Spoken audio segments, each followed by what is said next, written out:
Most people think of Soviet gulags as just another type of prison, maybe with a bit more snow. They imagine prisoners sitting in cells, maybe doing a bit of work now, and then cold but survivable. This is not true. The Soviet Gulag system was basically slavery. The currency was earned by working long hours, often 16 hours a day. The employer's business model was to work their employees to death. So, if these stories help you sleep, hit subscribe. And I'm curious, what time is it where you are? Let us know what you think in the comments below. Last time, I got comments from Seattle to Stockholm. The time zone thing is always confusing. Okay, tonight it's Soviet gulags. But before we go anywhere, get cozy. It's really comfortable. Pillow's good. The blanket situation was handled perfectly. Trust me on this. So, congratulations. You have just woken up in 1937 in the Soviet Union. It's 4 in the morning, and the loud banging on your door isn't your neighbor's loud music. It's the NKVD, Stalin's secret police. It's your fault. Who knows? Maybe you were 5 minutes late for work yesterday. Maybe you told a joke about Stalin's mustache. Maybe your neighbor wanted your apartment and told the authorities you were planning something against the government. The reason doesn't matter because you're already guilty. The two men who suddenly come into your room don't see you as a person. To them, you're just someone who quotes others. They have a number of people to arrest, and you're number 7. As you're still half asleep and trying to understand what is happening, they have already started a search through your belongings for evidence. A book with a suspicious underlined passage. A letter from a cousin who is no longer popular. Anything will do. You have 10 minutes to get ready and pack. You have 10 minutes left to live. What do you take with you when you might never return? Your warmest clothes will definitely be needed, even if you don't realize how useful they'll be.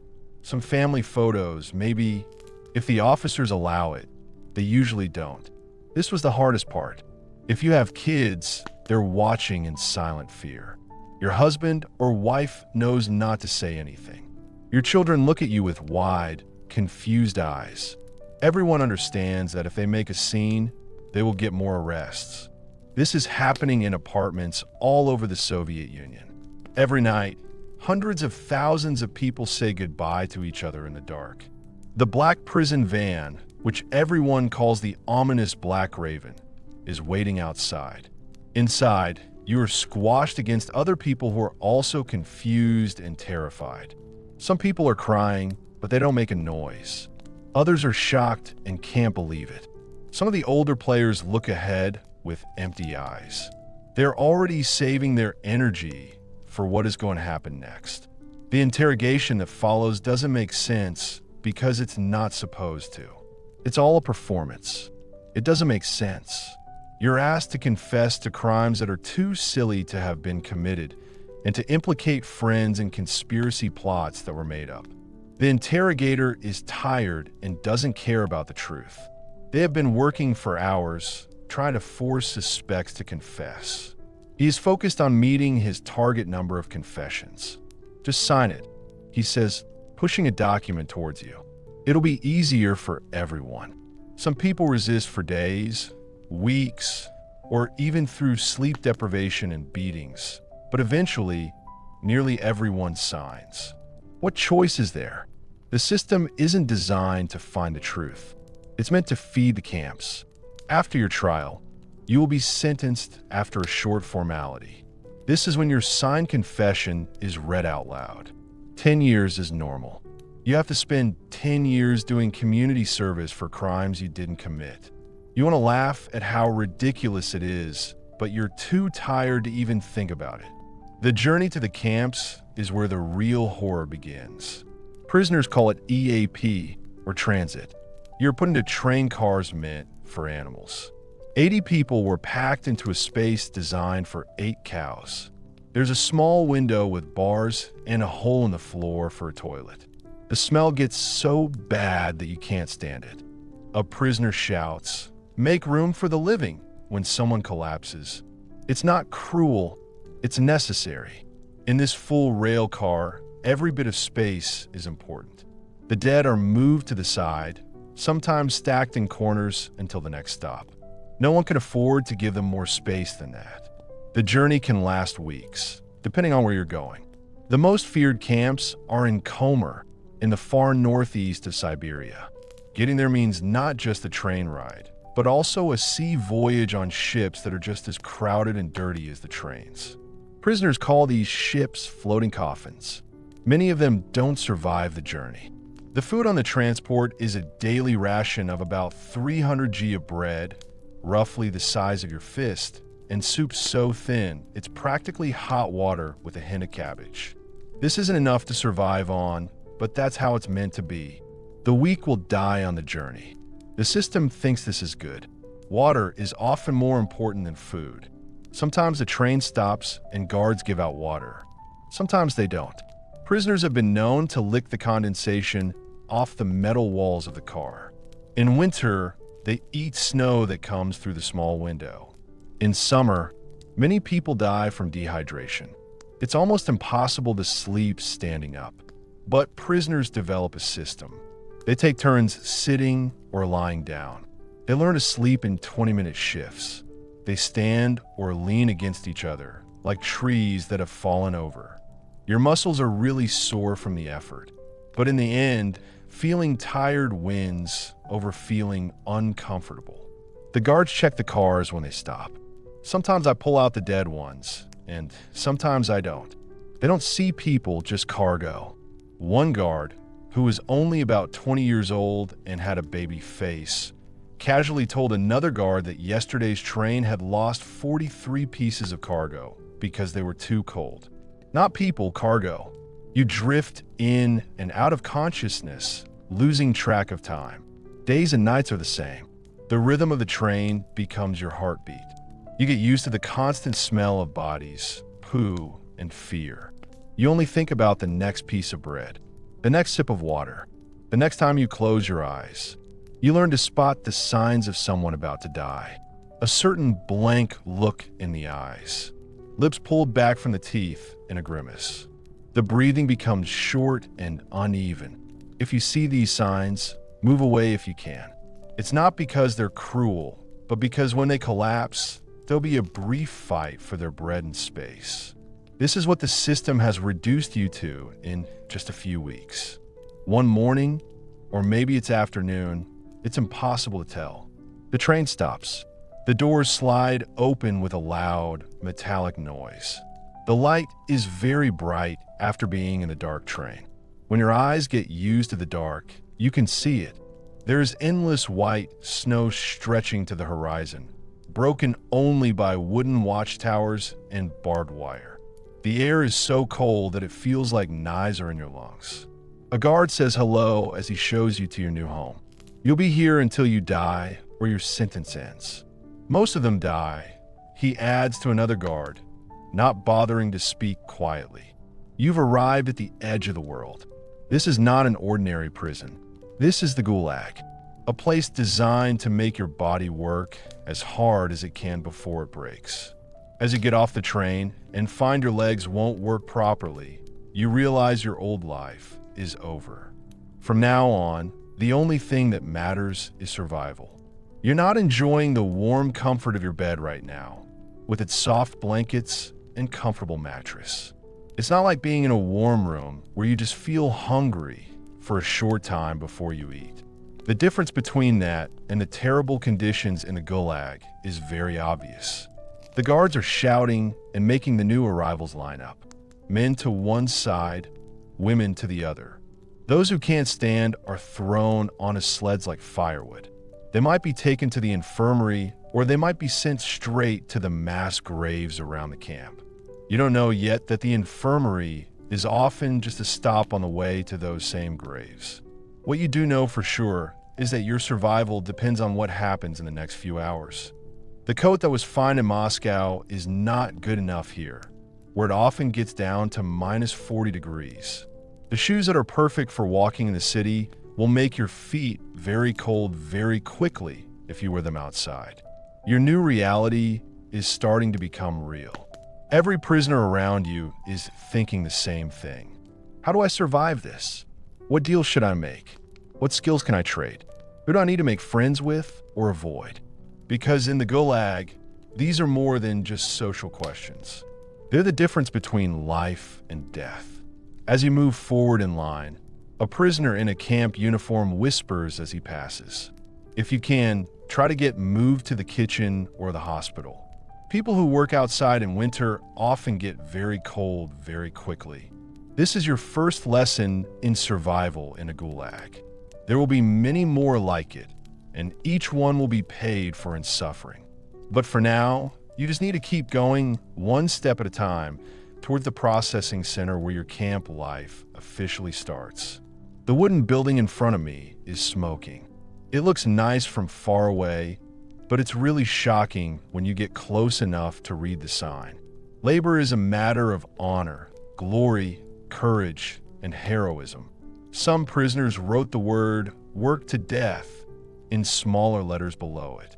It was a desperate act of defiance. Welcome to the Soviet Gulag system. Your time starts now. The processing center is very efficient. First, I shave. All prisoners have their heads shaved, no matter if they are male or female. The guards laugh as women cry while their hair falls to the floor. Men try to look dignified. It's not just about keeping clean or stopping lice, even though the camps say that's the reason. It's about removing one's identity.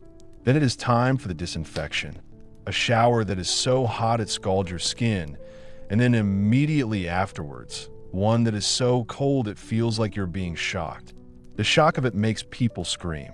Some older prisoners faint because they are too shocked by the sudden temperature change. No one helps them up. And the uniforms? They're not really uniforms, but a mix of whatever's available. Jackets with buttons that don't match or don't have buttons at all. The trousers are either too long or too short. Boots that don't fit your feet. If they're too big, they can cause blisters that get infected. If they're too small, your toes will get cold. Everything is worn, patched, and always damp. The weather is too cold for the Siberian climate.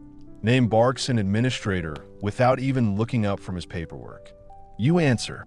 He writes something down, then gives you a number. From now on, that's what you are. You'll have to deal with it, work under it, and if you're unlucky, you might even die with it as your only weapon. Your existence has been reduced to digits in a logbook. And he asks what her job is. This is very important. People with useful skills, like doctors, engineers, and cooks, might get slightly better jobs. Those without skills will be sent to general labor, where the mortality rate is highest. Whether your answer helps or not, the final step is always the same. You will be assigned to a brigade, a work unit, and a barracks. Then you are pushed outside again, holding your few belongings, to find your new home among the wooden buildings that look the same and go on for miles. The barracks are very crowded. The bunks are stacked 3 high. 2 or sometimes 3 prisoners share each bunk. There is no privacy and no personal space. The air is thick with the smell of unwashed bodies, the sweet smell of infection, and the smoke from the small stove that does little to warm the large room. A prisoner who has been there longer explains the system as you try to find a place to sleep. You will be told what you need to do at 5 o'clock tomorrow morning. The amount of food you get depends on how much work you do. Don't steal from other prisoners. They'll kill you for a piece of bread here. Don't trust the criminals. Avoid getting into fights and making sure you don't get sick. He stops talking, seeing the worried look on your face. Then, surprisingly, he offers a small kindness from his own sleeping space. The first night is the hardest, he says. After that, you either learn to live with it or you don't live long. As you lie down on the hard wooden bunk, you realize you haven't eaten since the train. You are hungry, but the kitchen is closed.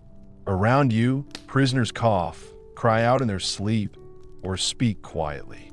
Someone is quietly saying something that sounds like poetry. Someone else is quietly crying. The reality of your situation hits you hard. 10 years. I've been here for 10 years. You've only been here for less than a day, but it feels like much longer. How will you survive for 10 years? How will you survive the winter that's just started? Outside, the northern lights dance across the sky. They are beautiful and do not care about the people who are suffering below. Close your eyes and try to remember what someone you love in your past life looked like. It feels like trying to catch smoke. The goal is to focus on the present moment. The present is just cold, hunger, and fear. Tomorrow is your first day of work and your first test of whether you can adapt to this new reality. Right now, you're so tired that you might pass out. The last thing you think before you fall asleep is simple. I have to survive. I have to survive no matter what. From somewhere in the barracks, a prisoner starts humming a folk song from their home. Others join in quietly, as they are too scared to make too much noise, but really want to feel connected to the outside world. It's a moment of humanity in a place that's supposed to destroy it. Right now, it's just a matter of moments before the living and the dead meet. The morning comes too soon, announced by a guard banging a metal rod against a rail. The sound wakes you up. Prisoners wake up suddenly and start reaching for their boots. They move quickly and efficiently. If you're late for morning roll call, you might not get as much food, or even worse. Outside, it is still dark and cold. You can see your breath making white clouds in the air. The stars still shine brightly in the sky, making the bleakness of the camp look even more depressing. Guards walk along the lines, counting prisoners as they stand shivering in formation. Some prisoners are weak from not eating or being sick. If they fall, they are dragged away. Nobody asks where. When the sun finally comes up, you can see the camp in daylight for the first time. Watchtowers are located at regular intervals along the perimeter fence. Guards with rifles walk along the corridors, and you can see their breath as they move. Beyond the fence, there is nothing but tiger, a huge Siberian forest that acts like a natural prison. Even if you could get past the fence and the guards, the wilderness itself would kill you within days. Today, the camp commander, a squat man with a face like folded dough, announced that we start building the new railway spur. Quotas have been increased. Anyone who doesn't meet their target will have their rations reduced. The prisoners are all feeling tense. More people being killed is the result of increased quotas. Everyone knows it, including the commander. He doesn't care. Actually, there's a logic to it. The weak ones die faster, which means the state doesn't have to spend money on feeding them. As the prisoners go to their work, an older man walks next to you. First day, huh? He asks quietly. Please stick with me. I've been here for 3 years. I know how to stay alive. You look at him with surprise and hope. 3 years is a very long time in this place. Maybe he really does know something about survival. He says his name is Mikhail. He used to be an engineer from Leningrad. I was sent to prison for 10 years just for telling a joke about Stalin's mustache at a dinner party. The next morning, my host reported me. He laughs. It sounds dry and serious. Some people are joking, right? 10 years for 10 words. As you walk to the work site, the man carries on giving you instructions. The most important rule is to save energy whenever you can. Don't work harder than you need to. The guards want to see movement, not results. Do what looks busy, move at a slow pace, and save your energy. He shows you how to do it as you get to the work site, picking up a shovel and moving snow carefully and at a steady pace. It looks like he's working hard, but you can see that he's not really trying that hard. He carries on between the two fools with the shovels. Food is life. Never run out of your ration. Don't share unless you're getting something better in return.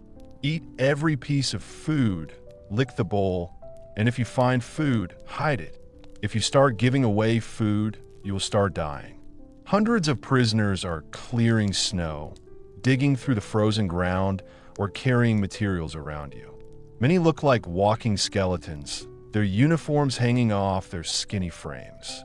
They move like robots, with their eyes fixed on nothing, even saving energy that would otherwise be used to look around.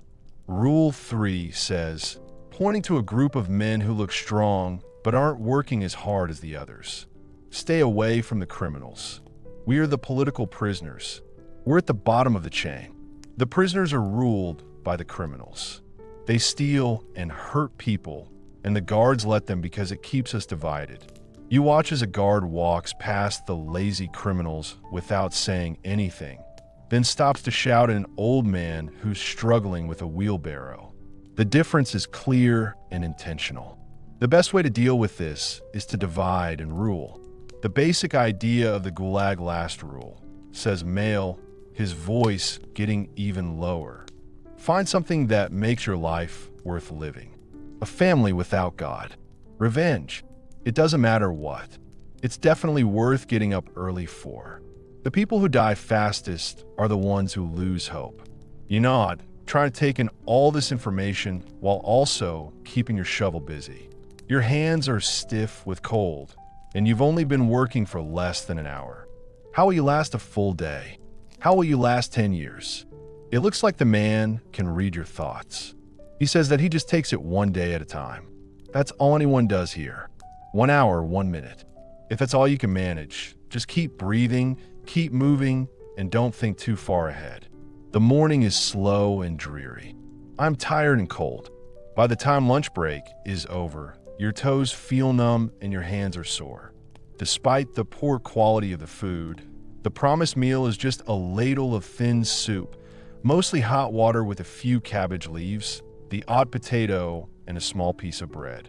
Mel shows you how to eat slowly, enjoying every bite, and making the small meal last.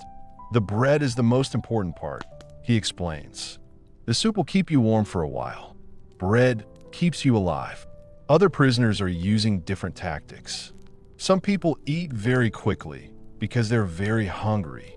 Others, like males, eat slowly to make sure they eat all their food. Some people are making trades. A bit more bread with some soup. You can get an extra potato for a cigarette. My wife and daughter are still in Leningrad. Male says suddenly. I think about them every day. That's why. What's yours? You think about the question as you eat the last piece of bread. What is worth living for in this very cold place? The answer will be different for everyone, but finding it is the difference between life and death in the camps. When the whistle blows, signaling the end of the short lunch break, males stand with a face that looks like he is in pain. Back to work, he says. Remember what I told you. Move like you're working hard, but save your strength. We've got 8 more hours before dinner, and that's when the cold really starts to set in. You follow him back to the building site and copy his movements. You're already learning to survive, finding a balance between doing enough to avoid punishment and using up enough energy to stay alive. It's a delicate balance, and every prisoner must learn to master it or risk dying. The afternoon stretches on and on. The sun is starting to go down earlier and earlier in the winter. Your muscles are tired and you're hungry all the time. But you keep going, keep breathing, one step at a time, 1 minute at a time. A man works nearby, sometimes looking at you and nodding to say hi. The other prisoners have noticed your connection to the veteran, which offers a small amount of protection. Not much, but in the Gulag, every advantage is important. As it gets dark, the temperature drops even more. The guards get angrier and angrier, yelling and sometimes hitting prisoners who are going too slowly. Everyone is eager to finish, to return to the relative safety of the barracks. But the quota must be met or everyone will suffer. Put your hands in your armpits when the guards aren't looking, he advises. Frostbite will kill you faster than hunger. If your fingers go numb, you can't work. If you can't work, you can't eat. That's all there is to it. You do what he says, the small warmth, the momentary relief. It's not easy, but it's survival. And for now, that's all you need to know. Finally, the day's work is finished. The tired prisoners slowly walk back to the camp. A dark line of figures against the snow behind you. You can barely see how far the railway spur has come today. a shallow trench dug into the frozen earth. We've laid a few meters of track. Tomorrow you'll do it all again, and the next day, and the next, until the railway is finished or you're buried next to it. When we get back to camp, the evening meal is similar to lunch. Thin soup and bread, with a little salt fish for those who had done their bit. The food provided is not enough to fuel the work, meaning that even those who receive full rations are slowly starving. After dinner, prisoners have a short period of free time before it's lights out. Some people mend clothes with bits of thread. Others carve small items to trade, like cups from birch bark, spoons from wood, and basic needles from bone. There are some places where people can sit and share stories or read poems about the past. Mikhail introduces you to a small group of his friends. They are also political prisoners. They have formed a loose alliance to protect each other. There's Anna, for example. She used to be a university professor, but she was sent to prison for having banned books. Parvil is an accountant who made the mistake of questioning how many items had been produced. Dimitri is a factory worker who was arrested simply because the NKVD needed to reach its daily arrest quota. New people arrive and leave. Anna explains her hands, which used to be smooth and elegant, are now rough and cracked. Most of them don't survive the first winter. We try to help when we can, but she doesn't say what you're thinking. In the Gulag, to survive is to make hard choices about who to help and who to let go. You are tired and in pain after your journey. You are about to sleep on a bunk with another person. Michelle gives you some more advice. Tomorrow will be harder than today. Your body might not be used to this kind of work, but the day after will be a little easier. And if you make it a day, you might make it 2 weeks. And if you make it 2 weeks, you might make it 2 months. If you make it 2 months, you might make a year. And then he shrugs. After that, you're one of the lucky ones. Lucky. The word seems ridiculous in this situation, but as you look at the survivors who are weak, hardened, but still alive, you understand. Luck is important, but so are adaptability, intelligence, and determination. These are the tools that prisoners in Gulag need to survive, as essential as bread and warm clothing. As you feel very tired and want to sleep, you think about what kind of person you will be after this experience if you survive. The goal is not just to destroy the body. It changes who you are deep down, making you do things you never thought you could, and leaving you with only the most basic human desires. Tomorrow is another day of hard work, another test of how strong you are. But for now, you've survived your first day in the Soviet prison camp. It's a small victory in a place where even breathing feels like a fight against a system that is meant to destroy you. The last thing you hear before you fall asleep is a quiet male voice in the dark. Remember, take it one day at a time. You wake up to the sound of the barracks door slamming open. This makes you feel happy for a short time. You lose track of where you are. Then reality hits. The hard wooden bunk beneath you. The smell of unwashed bodies. The pain in every muscle. You've survived your first night in prison. A guard shouts, "Up! Up now!" as he hits the wall with his truncheon. Prisoners move around you quickly and efficiently. No one says anything. No one complains. They pull on their boots, straighten their threadbare jackets, and move towards the door as if they're sleepwalking. You follow, still clumsy because you're tired and it's all new to you. Mikhail appears next to you. "Did you sleep okay?" He asks, his voice low. You want to laugh at how silly the question is, but you're too tired. Sleep had been difficult. The bunk was too crowded and too hard, and the barracks were too cold despite there being lots of people in them. Roll call, he says, happens in the dark during winter. This makes the days feel even shorter. Outside, the prisoners line up neatly in the dark. The temperature must be minus 30 degrees Celsius. The cold seeps through your clothes as if they don't even exist. Your teeth are chattering. The guard moves down the line, counting. When he gets to you, he stops. "New meat," he says. You won't last until spring. The man next to you becomes tense, but he doesn't look away. Don't reply, he says quietly when the guard moves on. Don't do anything to make them notice you. After roll call, it's breakfast. A thin gruel made from oats and dark bread. The bread is frozen solid. The man shows you how to tuck it inside your jacket so that it's protected and you can eat it. The bread is sacred, he says. Don't eat it all in one go. Save some for later when you're really hungry. You notice that the veterans cut their bread rations into exact portions with small pieces of wire.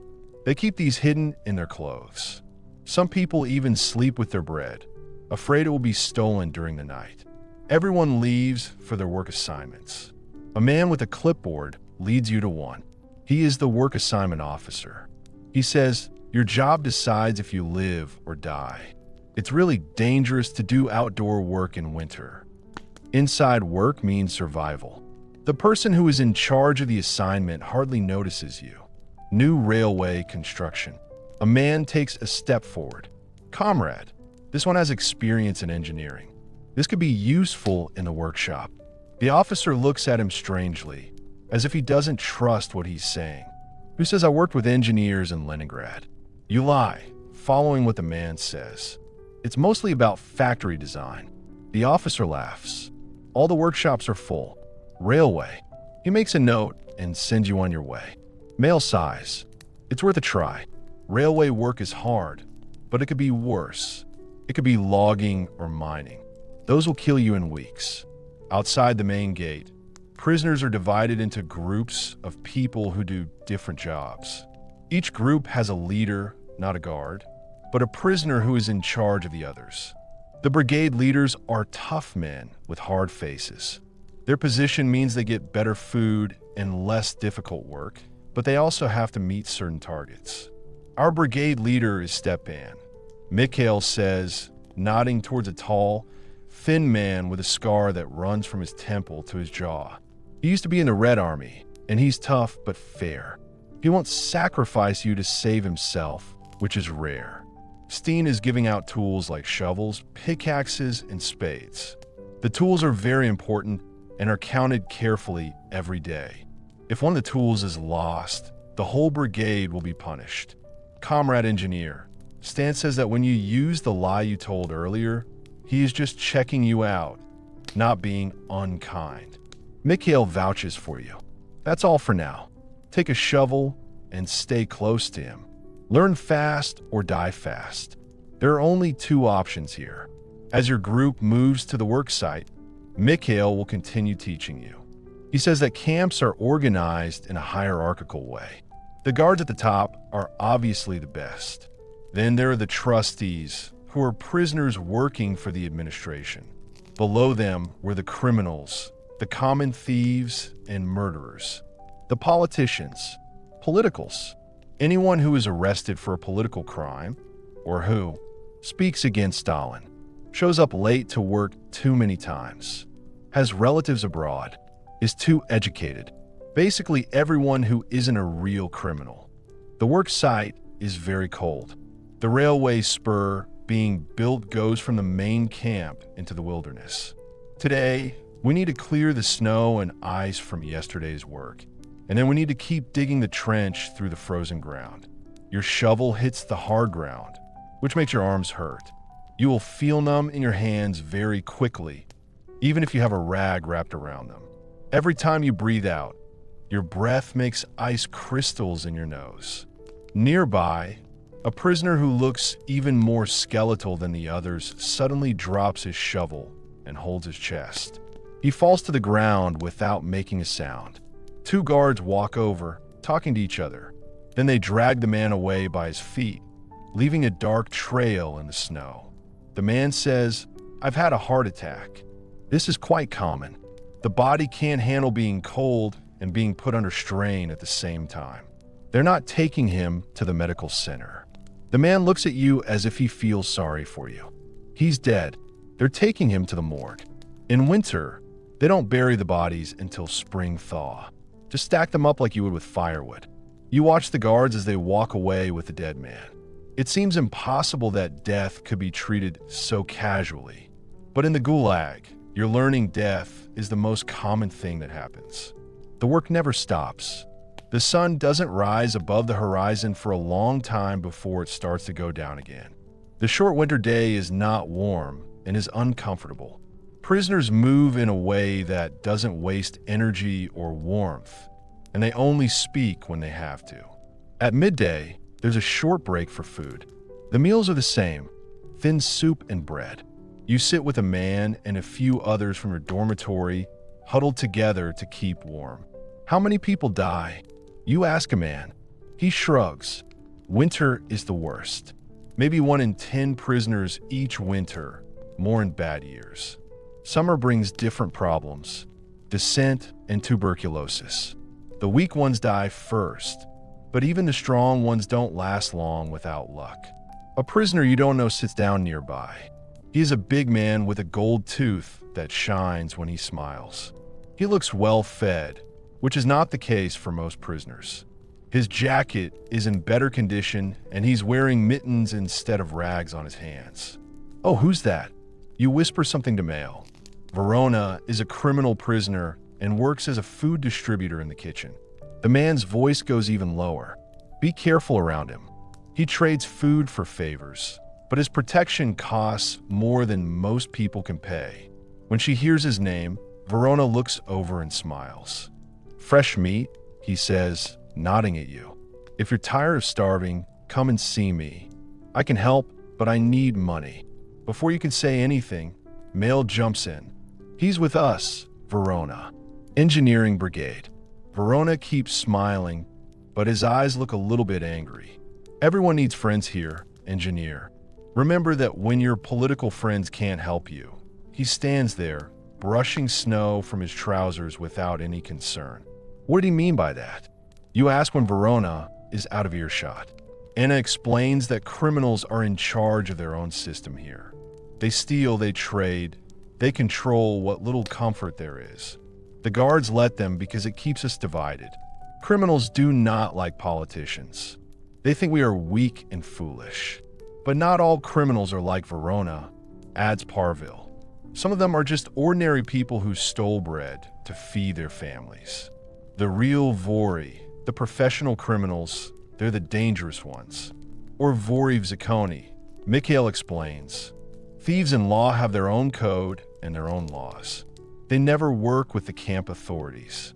Try not to work if you can help it. They steal and demand money to survive. The whistle blows, and in the lunch break, as you go back to work, you see Verona watching you from the other side of the yard. His gold tooth is sparkling in the sunlight. The afternoon goes on forever. Your muscles are tired, but if you stop, you will freeze, so you keep going.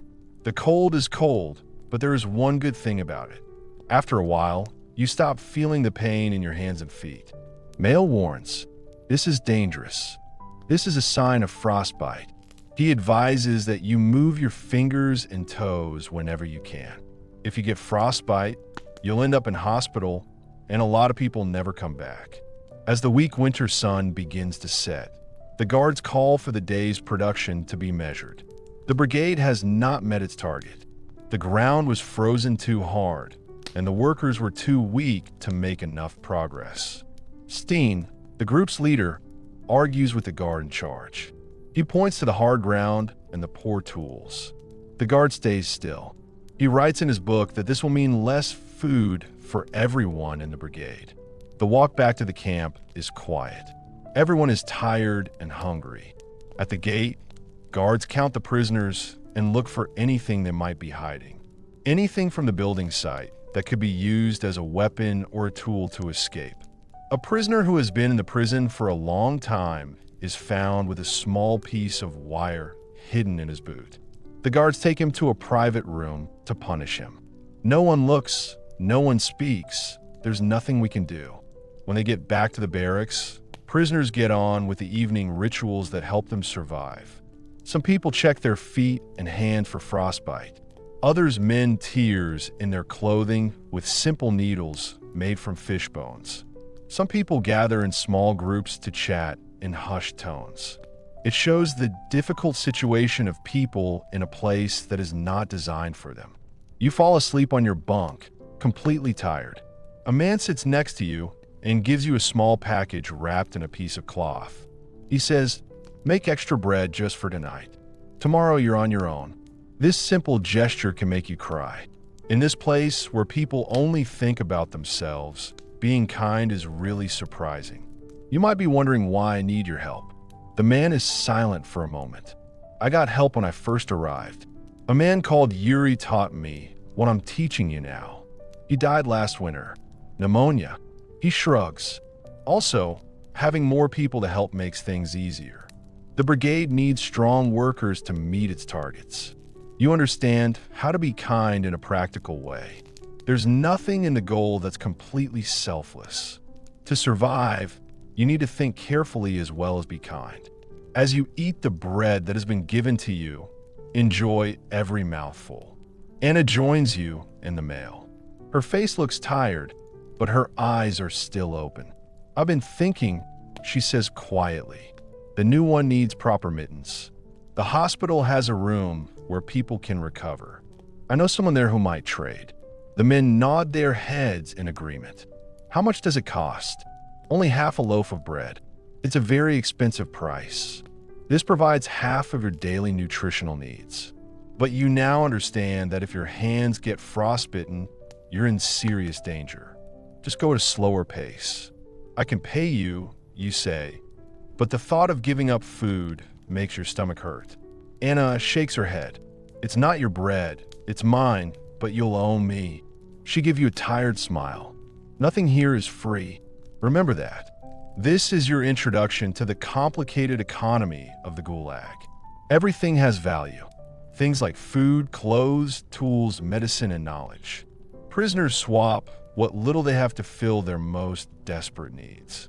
A broken spoon might be worth a few puffs on a cigarette. You could swap a needle for an extra ladle of soup. People are always working out how much they need to weigh and comparing that to what they have. The first rule of trading, as a man would tell you, is to see what you're interested in. Don't ever look desperate. The second rule is to never trade all of anything. Don't give everything away at once. You never know when you'll need it. The barracks door opens, letting in a cold breeze and a prisoner you haven't seen before. He's shorter than most and has quick, darting eyes that take in everything. Several prisoners nod to him as if they respect him. That's Isaac, the male voice, the doctor of the camp. Unofficial, of course. The official doctors hardly ever treat politicians. Isaac was a surgeon in Moscow before he was arrested. Now he trades medical help for whatever he can get. What did he do wrong? A Jewish man says in simple terms. That's enough for now. Isaac walks through the barracks, stopping to check on some prisoners. He changes a bandage here and looks at a swollen joint there. Finally, he gets to your group, or new arrival. He asks, looking at you professionally, "Let me see your hands." You hold them out, red, cracked, already showing signs of the damage to come. Isaac clicks his tongue, looking unhappy.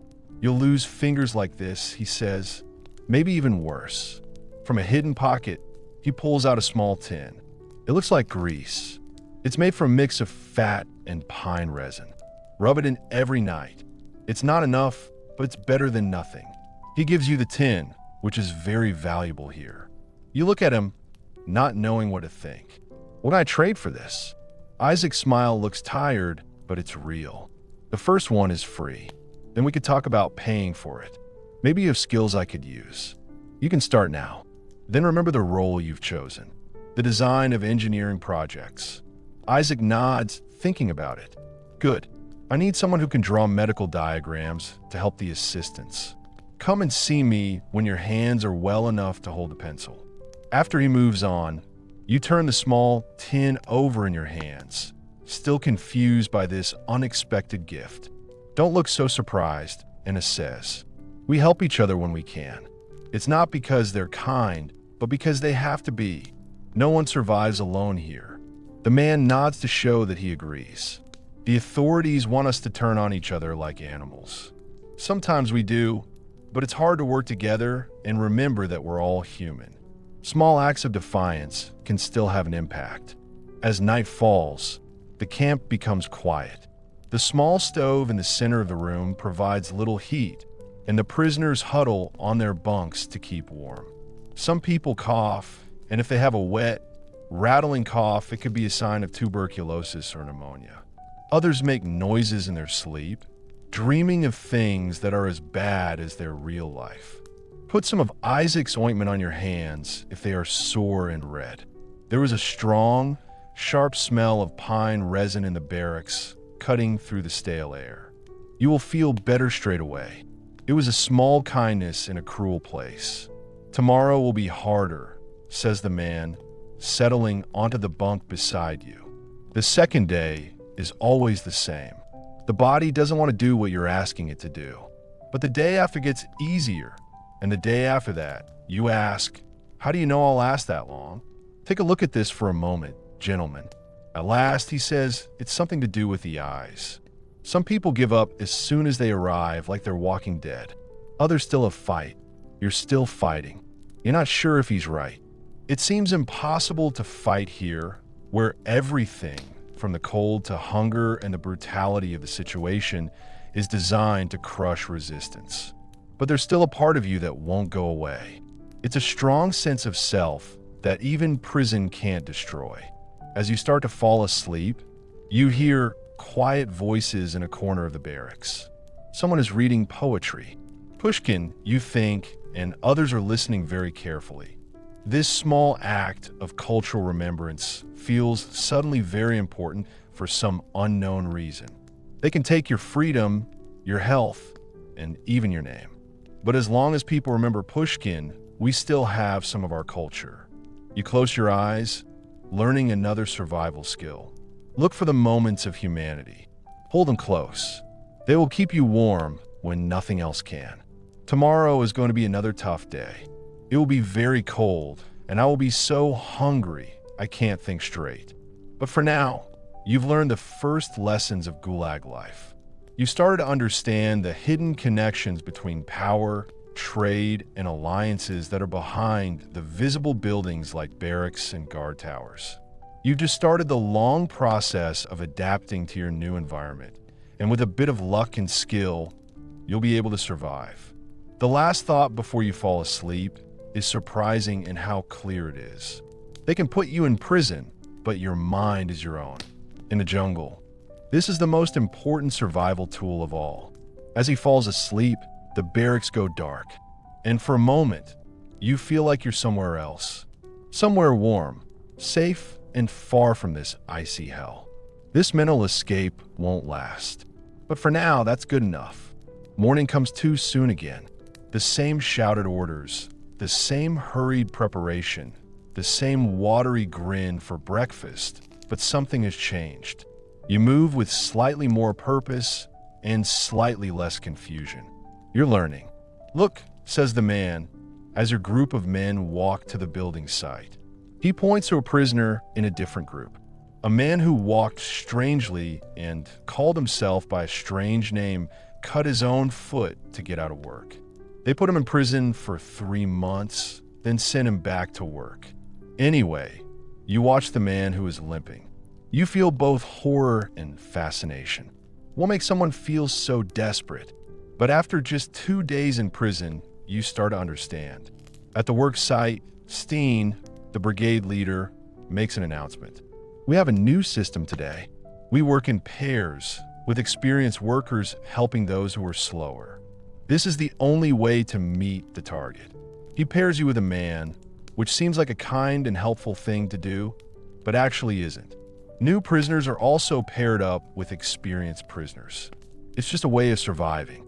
The strong help the weak to achieve the group goal, but not so much that they put themselves in danger. The man says, watch and learn. Take it easy. Work steadily, don't rush. Breathe in and out slowly. If you breathe in cold air, it can hurt your lungs. You copy his movements, finding the right balance between saving energy and getting things done. By midday, you're working more efficiently, but your muscles still hurt with each scoop of frozen earth you lift. During the lunch break, Anna comes over with a bundle. She hands him the mittens. They're made from scraps of wool and leather, but they're much better than the old rags you've been using. She reminds you that half of your weekly bread ration is going to be ready from tomorrow. You nod, understanding the deal as you relax on your comfortable bed. This might seem wrong, charging so much for simple mittens. But here, where survival is really hard, it's just how things are. As you pull on the mittens, you can feel the immediate relief they provide. This makes you think of Verona again. He watches the exchange with interest, then goes over to your small group. Or nice mittens, he says, catching the light with his gold tooth. But you'll need more than just warm hands to survive winter. Food is what keeps the heart beating. He produces a small package wrapped in cloth. You can have some extra rations if you make a reasonable trade. What kind of trade are you talking about? I felt suspicious, but I was also really hungry. Verona smiles, and she has information. You're educated. Yes, you hear and understand things. Guards chat more openly with engineers than with ordinary workers. I just want to know what you hear. The man looks upset. He wants you to spy. He says directly. This applies to us, the guards and everyone else. Information is money too. Verona keeps smiling. Everyone has their own political views. Some people trade bread, and some people trade medicine. He taps his temple. Some people swap information about their experiences. Think about it, engineer. I'm still open to offers. He leaves, and the group stays silent, feeling awkward. Never trust him, Pavel says quietly. Men like that survive by making sure others don't. You nod, but you feel uneasy after the encounter. Verona is another part of life in the Gulag. The temptation to do wrong things to get something for yourself. In a place where death is always close, what is right and wrong can change depending on the situation. What would you do to survive one more day, one more week? These questions will keep you busy throughout the afternoon. The work itself becomes almost meditative. The same movement repeated over and over again. Your mind can wander while your body is doing its job. You realize that this separation of consciousness from physical suffering is just another way of surviving. By the end of the day, your group has almost met its target. This is not enough for bonus rations, but it is enough to avoid penalties. It's a small victory, and you nod to each other as you walk back to the camp, feeling tired. That night in the barracks, Isaac checks your hands again, nodding to show he approves of the mittens. He says it's better. You might be able to keep all your fingers now. When can I start drawing for you? You ask because you want to do something to show your gratitude for the ointment. He says that he will rest tonight soon. Hand injuries heal quickly if you get the right treatment. As he moves away, Mail explains another part of what it's like at camp. Isaac trades medical help, but what he's really doing is building a network. People who owe him money, people who respect him. That's real power. Not fear, but gratitude and respect. As you get comfortable on your bunk, you start to understand the complicated relationships that keep life going in the camps. There's the official power structure. There are guards, administrators, trustees, and then there's the unofficial one. Doctors like Isaac, leaders like Stepan, and criminal bosses like Verona. It's as important as being able to keep going. Anna sits nearby, carefully mending a hole in her jacket. Do you have any family outside? She asks suddenly. The question takes you by surprise.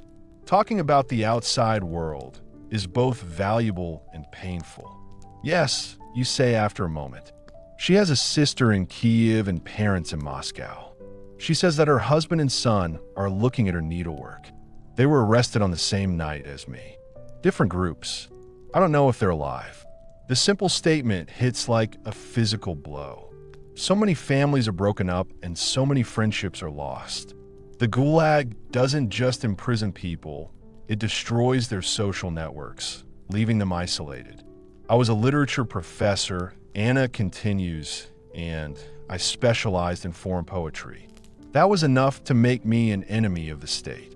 My husband was a scientist who studied chemicals. My son was 15. The past tense is very important when talking about them. She doesn't know they're dead, but she has taught herself to think that their lives are over. Another way to survive is to let go of things you can't hold. People are quietly talking in the barracks. Prisoners share parts of their past lives, keeping memories like treasures. This is also a form of resistance because they're not letting the Gulag define who they are. As lights out approaches, Mikhail offers one final lesson for the day. Remember their names, he says, nodding towards the other prisoners. Remember their stories. Here, being remembered is the only thing that makes us live on forever. You nod, remembering the names and faces around you. There's Mikhail, who's an engineer. Then there's Anna, who's a professor. Next, there's Pavel, who's an accountant. After that, there's Isaac, who's a doctor. Then there's Steen, who's the brigade leader. And finally, there's Verona, who's got a gold tooth and makes dangerous offers. This is your world now. These people, these barracks, the railway work site. Every day, the past becomes a little more distant. People only think about what they will eat and drink next, or what they will do next. But in this difficult present, you're just trying to survive from 1 hour to the next and one breath to the next. As the barracks lights go out, making it dark, the only light is from the stove. You realize that you have been in the Gulag for 2 days. It's just a small part of your 10-year sentence, but it's also everything. This shows that survival is possible, at least for now. Outside, the icy wind howls across the camp, rattling the barracks walls. Inside, prisoners are asleep and making noises. Everyone was lost in their own private dreams or nightmares. You lie awake for a while longer. You feel pain in your muscles and an uncomfortable fullness in your stomach. But you also feel something else, something you didn't expect. A strong wish to see tomorrow, the day after that, and the day after that. The goal is to break the human spirit and reduce people to units of labor to be used and then thrown away. Your resistance starts with this simple refusal to be human. Remember your name, help others when you can, and accept help when it's offered. You might think this is a small thing, but in the Soviet Gulag, where it is always freezing, it is everything. Days blend into one another in the Gulag. The routine becomes your anchor. They would roll call at sunrise, work until sunset, eat simple meals, rest for a short time, then sleep. Repeat this until you die or your sentence ends. After 2 weeks, you will have got used to this routine. Your body gets used to surviving on little food and rest. One morning, mail says, "Congratulations. You've lasted longer than half of the new arrivals from your transport." You hadn't noticed, but looking around, you realize he's right. Many of the people who were there on that first day have died, either because of the cold, because they were hungry, or because they got sick. Their bunks are now being used by newer arrivals. The cycle is ongoing. Today is Sunday, the one day each month when prisoners don't work. It's not because of any religious belief, but because even the Soviet system realized that machines need to be looked after. In the Gulag, prisoners are just machines. What happens on free days? You ask a man as you finish your morning shower. He says it depends. Some rest, some trade, some try to improve their shelters. He looks around to check that there are no guards around. The smart ones learn. He takes you to a corner of the barracks where a small group has gathered around Isaac. The doctor is speaking quietly and drawing diagrams on the floor. Frostbite, he's explaining. First, the skin goes red and swollen. The second stage is when the blisters form. On the third stage, the flesh dies and turns black. He quickly erases his drawing with a sweep of his hand. It's better to stop problems before they start. Make sure to keep the extremities, arms and legs, warm. Keep going. Don't let sweat freeze on your skin. This is an improvised medical school. You realize that Isaac teaches basic survival medicine to anyone who wants to learn. You join the circle, listening carefully as he talks about hypothermia, pneumonia, and descent, all of which were common causes of death in the camps. After the lesson, Isaac asks you to go somewhere quiet. "Your hands are better," he says. "Would you like to help with some drawings?" He produces a small piece of paper and a pencil. Precious metals are being held in a prison. Your task is to draw pictures of the human body from Isaac's descriptions. These will be like medical diagrams, but simple enough to hide from the guards. You're drawing a picture of the human respiratory system, and you wonder why it is a secret. Isaac says that knowledge is power. They don't want us to have either. Other groups have formed in different parts of the barracks. Anna is in charge of a class where she teaches French to 3 younger prisoners. Pavel has organized what looks like a chess game, but there's no board or pieces. The players remember the moves and positions in their heads. The University of the Excluded Male calls it with a touch of dark humor.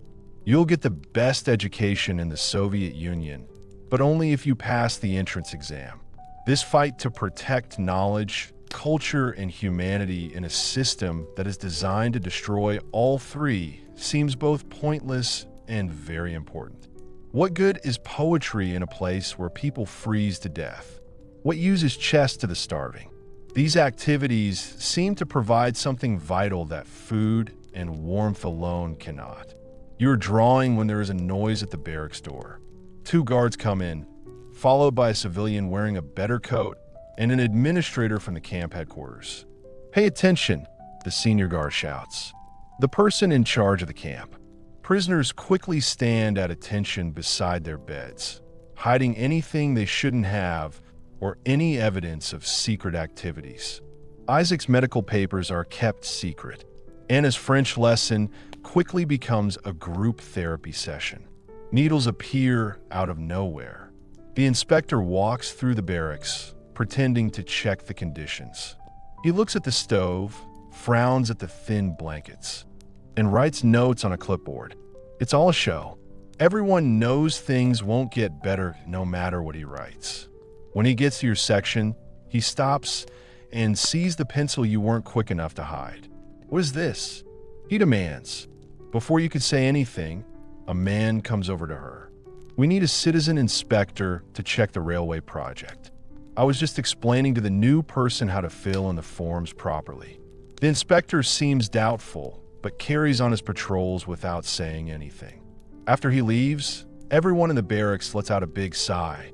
Stepan says from his bunk that it's always the same. They come, they see, they write reports, but nobody reads them. Nothing has changed, or something changed during the last inspection. Pavel replies, "They took away our Sunday meal. He said it was a waste of money to feed prisoners who don't work the same as prisoners who do. This is really scary. You haven't eaten since dinner last night and won't eat again until breakfast tomorrow. 24 hours without eating. Your body is already using a small amount of calories. The policy is cruel, and it is shocking that they are deliberately making people weaker when they're already starving. You might be wondering why they bother with inspections." Anna laughs angrily. "Bureaucracy. The Soviet system is based on papers, stamps, and signatures. Someone in Moscow needs to tick a box saying the camps were inspected. And sometimes," Isaac says quietly, "they need to find someone to blame when too many prisoners die. A common person here, a doctor there, works hard to keep the Soviet system running smoothly. As the day goes on, you see the different ways prisoners spend their free time. Some people need to sleep and rest. Their bodies really need it. Others use the camp's underground economy, trading food for services, clothing for medicine, information for protection.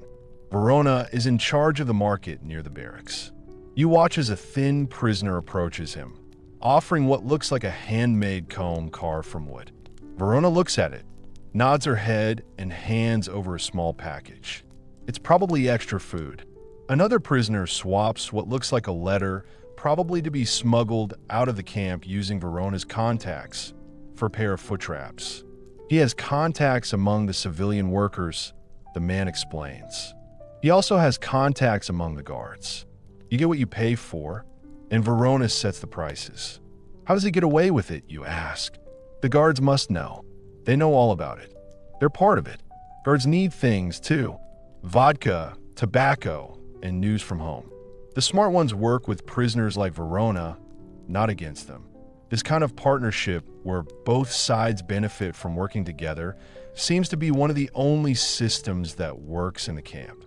It's unfair and violent, but it creates ways to get resources to people who need them so that they can survive. Later, Stan gets a few people together to fix the roof of the barracks, which has started leaking as winter ends and spring begins.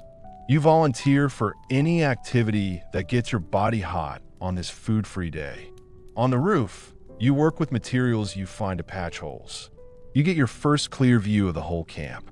The sight is breathtaking. It wasn't just your barracks and work area, but dozens of similar structures stretching into the distance. Each structure was surrounded by fences and guard towers, and each one was filled with hundreds of prisoners.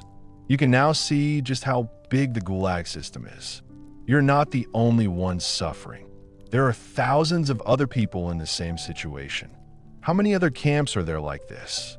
You ask Stefan as you hit a piece of scrap metal over a hole. He says it's hundreds. From here to the Pacific, some are bigger, some are smaller. It's all the same in the important things. And how many prisoners are there in total? Stepan shrugs. Medium. I don't think the authorities know exactly what is going on. There are too many to count, and too many to bury properly. It's just statistics on a bureaucrat's desk in Moscow. The sheer size of it, this huge group of islands full of suffering, can make you feel dizzy. Your pain is important to you, but it is just a small part of a much bigger problem. The Soviet system has made more people prisoners than ever before in human history. When you get back to the barracks, you really start to feel hungry. By evening, many prisoners have gone to bed, trying to save their energy and stay awake. Others sit in small groups, chatting quietly to distract themselves. Mail says that the hunger gets worse before it gets better. Your body is still fighting and expecting regular meals. In the end, it gives in and accepts what has happened as the new normal. How long does that take, you ask? He says it can take months and it never fully goes away. But the sharp edge becomes blunt. You learn to live with it like pain from an old wound. Anna joins your conversation, looking hungry but still alert. The mind can overcome the body's demands. She says that's what they don't understand about us, the political prisoners. We've already given up our comfort for what we believe in. We know how to say no to things. This way of thinking, where you put more importance on mental strength than on physical needs, seems to be another way in which political prisoners and criminals are different. The criminals fight, steal, and make plans to get what they want straight away. Politicians keep going and try to share what they have when they can. They try to stay dignified, even when they're being treated badly. As night falls, the cold seeps through the barracks walls. Isaac organizes a cultural evening. In a quiet voice, prisoners say poetry from memory.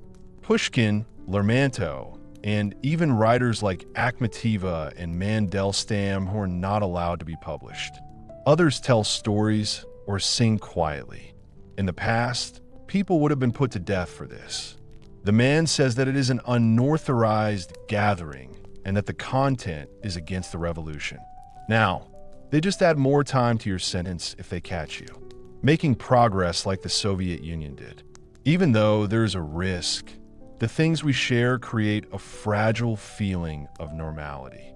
A short break from the terrible conditions in Gulag. You feel like you're in a different world, a world of beauty and meaning. One prisoner, Leonid, a former actor from Moscow, performs a monologue from Chechev so powerfully that the audience is moved to tears. For a few minutes, the barracks are like a theater. The dirty bunks are placed into the soft velvet seats. The audience of slaves who had become free citizens took part in cultural activities. They can take everything else, Anna whispers, as Leonid pretends to do a bow and everyone claps. But they cannot take what we think. This is another way of showing that you are against the government. We are keeping not just information, but art too. It's not just about surviving, but about the very essence of civilization. In a system designed to reduce humans to our most basic animal instincts, such as working, eating, sleeping, and maintaining our connection to art and beauty, this is revolutionary. As the improvised performances end and prisoners get ready for bed, Mail makes another comment. Look at who took part tonight. All politicians, no criminals. They think we're weak, but we last longer. They fight the camp with their fists. We fight it with our minds. That night, even though you haven't eaten, you sleep better than usual. You dream of poetry and theater, not the usual dreams of being cold and falling. The human mind's ability to adapt and find moments of transcendence, even in the most difficult situations, continues to amaze you. When the morning comes, we get back to our normal routine. It's breakfast time. It's not enough, but it's the best food for your starving body. Then we march to the work site. Spring is coming faster. The snow melts, and the muddy ground is revealed. This creates new challenges. Tools get stuck in the mud. Boots become soft. The work of building the railway gets messy, but it is still very tiring. Isaac warns the group to be careful of their feet as they get ready for the day's work. Wet boots cause blisters. If you get blisters, it means you have an infection. If you get infected, you might need to have a leg or arm amputated, or you could die. In the Gulags medical hierarchy, prevention is the most important thing. Once disease or injury sets in, there is nothing that can be done to treat it. The camp infirmary doesn't have enough staff or supplies, and often has prisoners who don't have much medical training working as staff. Many people who come and never leave. Today's work is to lay railroad ties along the newly dug track bed. The ties are huge logs, and each one needs for prisoners to lift. The work is very hard, and the mud makes it dangerous to walk. Halfway through the morning, Grigory, an older man and prisoner in your brigade, slips while holding the end of tie. A huge log falls down, pressing his leg. You can hear the sound of breaking bone, even over his scream. The guards approach the situation calmly and assess it without getting emotionally involved. After a short chat, they tell the other prisoners to lift the tie and drag Grigory to the side of the work area. Back to work, the senior guard orders. Quoto doesn't change because of one accident. You look at Grigory, who is lying in the mud. He is white and sweating. His leg is bent at an unusual angle. You tell Mikhail that someone should help him. He says there's nothing to be done, but you can still see the pain in his eyes. No doctor will come here. If he's lucky, they'll take him to the infirmary at the end of the day. If he's not lucky, the man doesn't reply, but if he stays silent, that's an answer enough. Some accidents are death sentences. How long it takes to die depends on how bad the accident is and whether the guards are in a good mood. The work is still going on, but people are feeling less cheerful. Every prisoner knows that they could be next. If they make a mistake, or if they're not paying attention, they could fall and get stuck in the mud. They might be waiting for help, but it might never come. At lunch break, Isaac breaks the unwritten rule about staying with your own group. He goes over to where Grigory is lying and kneels next to him, looking at the injury carefully. A guard starts to approach. Baton raised, but Stan stops him. "Citizen guard," he says politely, "if the prisoner dies, that's one less worker for the railway. If the doctor can help him work again, the state will pay." The guard thinks about it, then shrugs and walks away. It's better to think about what we can do, even if there are no clear rules. You watch as Isaac makes a basic splint from branches and pieces of cloth taken from Gregory's own shirt. The first aid you're doing won't heal the broken bone, but might stop it getting worse. This might help Gregory get better in the future. Will he survive? You ask a man. He says it depends. If the bone heals well, if there is no infection, and if he is given easy work until he can walk again, then maybe. But there are a lot of things that could happen. This is the unpredictable reality of Gulag medicine. Whether or not they survive depends on a lot of things that probably won't happen, not on how good the care is. The system isn't designed to heal, but to extract as much labor as possible before death. Medical intervention is just another way of looking after your body, like fixing a broken tool.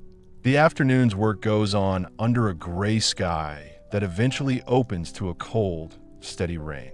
Soon, everyone is very wet and cold, and they're finding it hard to keep going as the ties are getting heavier. Mud is horrible and makes it hard to move. By the time you finish work, you're feeling very cold. Your clothes are soaked through and your hands are burning, even though you're wearing gloves. Anna swapped gloves for them. The walk back to camp feels endless. Every step is hard work because your body is tired. In the barracks, prisoners make a simple system to dry clothes. They hang wet clothes near the stove using ropes strung from the ceiling beams. There's not much space, so people have to take turns. The most desperate cases will be seen first. Take off all the clothes. The man gives advice. Wrap your blanket while your clothes are drying. If you get wet fabric on your skin, you will die very quickly. You do what he says, getting under your thin blanket while your clothes steam near the stove. Others do the same around you. The barracks were filled with people wearing only gray blankets. They were all shivering because they were half naked. They looked like ghosts. Isaac deals with the most severe cases, checking for hypothermia and frostbite. Keep moving your fingers and toes, he tells them. Rub your arms and legs to improve blood flow. Share body heat if you need to. This last instruction leads to prisoners huddling together in pairs or threes under blankets. They do this to keep warm, and they don't care about the usual social rules. In the Gulag, such rules are meaningless. When you're trying to survive, you have to put other things like modesty, pride, and personal space to one side. Dinner is usually just a thin soup and a piece of bread, but to your cold, tired body, it might as well be a feast. You eat slowly and carefully, as your male teacher taught you, making sure you get every last calorie from the small meal. Gregory is brought in on a makeshift stretcher just before dinner, his face gray with pain, but his eyes are open. He's put on his bunk, and Isaac immediately goes to check on him. They're letting him stay, you ask, surprised, not taking him to the school nurse. The infirmary is full, Pavel explains. Spring thaw can cause illness, including pneumonia, influenza, and tuberculosis. They only take the most serious cases or those they think might actually recover and work again. This system of sorting people based on how good they are at working is just another way in which the goal system treats people like units of labor. A prisoner's value is based entirely on their ability to work. Once they can't do their job anymore, they are no longer needed. After dinner, as everyone starts to relax, you find yourself sitting with a few others around Gregory's bunk. Isaac has organized a nursing rotation. Prisoners take turns to check on him, help him eat, and help with personal needs. You volunteer for a shift because you care about this man who was a stranger to you just 2 months ago. Why do we help each other? You ask Anna as you watch Isaac change Gregory's splint. In a place where we have to look after ourselves to survive. Why use our strength when we don't have to? She thinks about the question carefully because if she doesn't, they will think badly of us. They will think that we are animals, slaves, or things.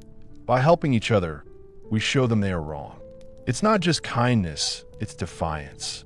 This way of thinking, where mutual aid is seen as a form of resistance instead of weakness, helps you understand the difficult moral choices made by the people in the Gulag.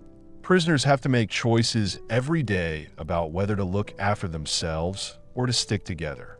They have to choose between staying alive and keeping their human dignity.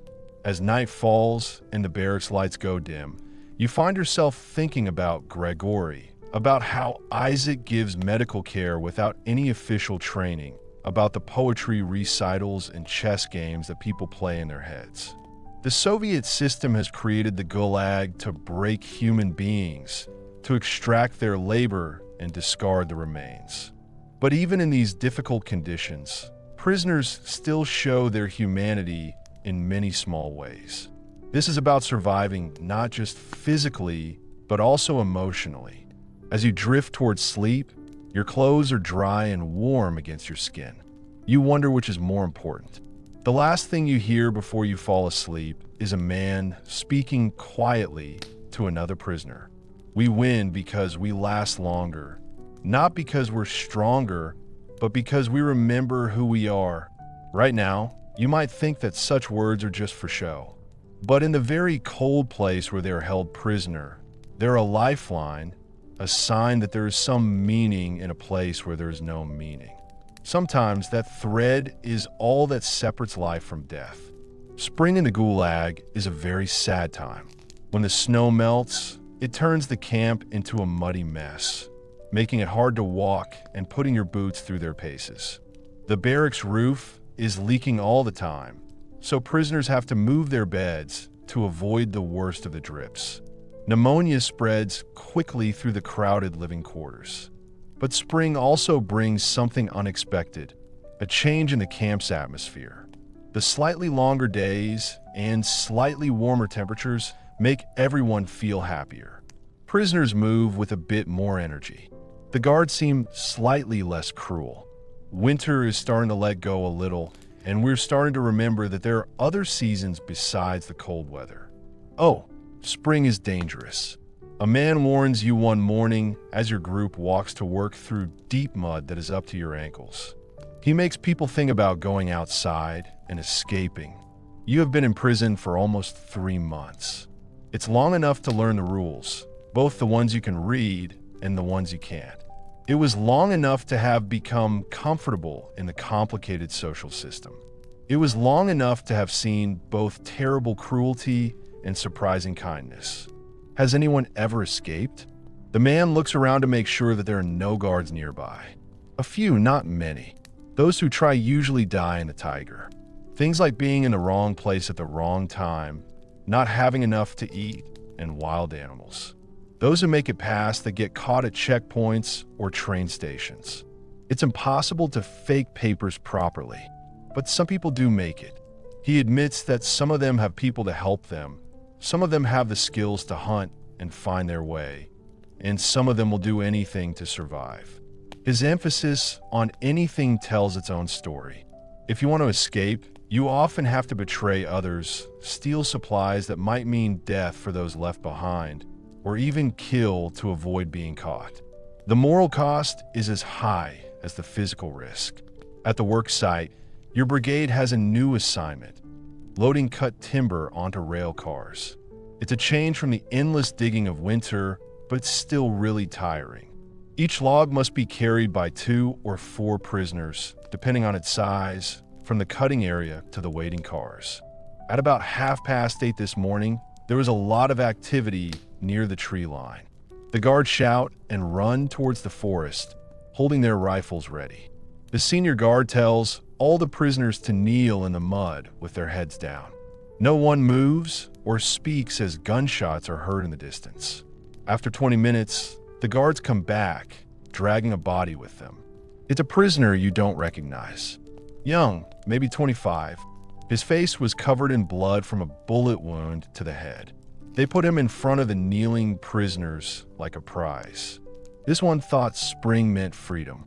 The senior guard says, "Let his mistake teach you all a lesson."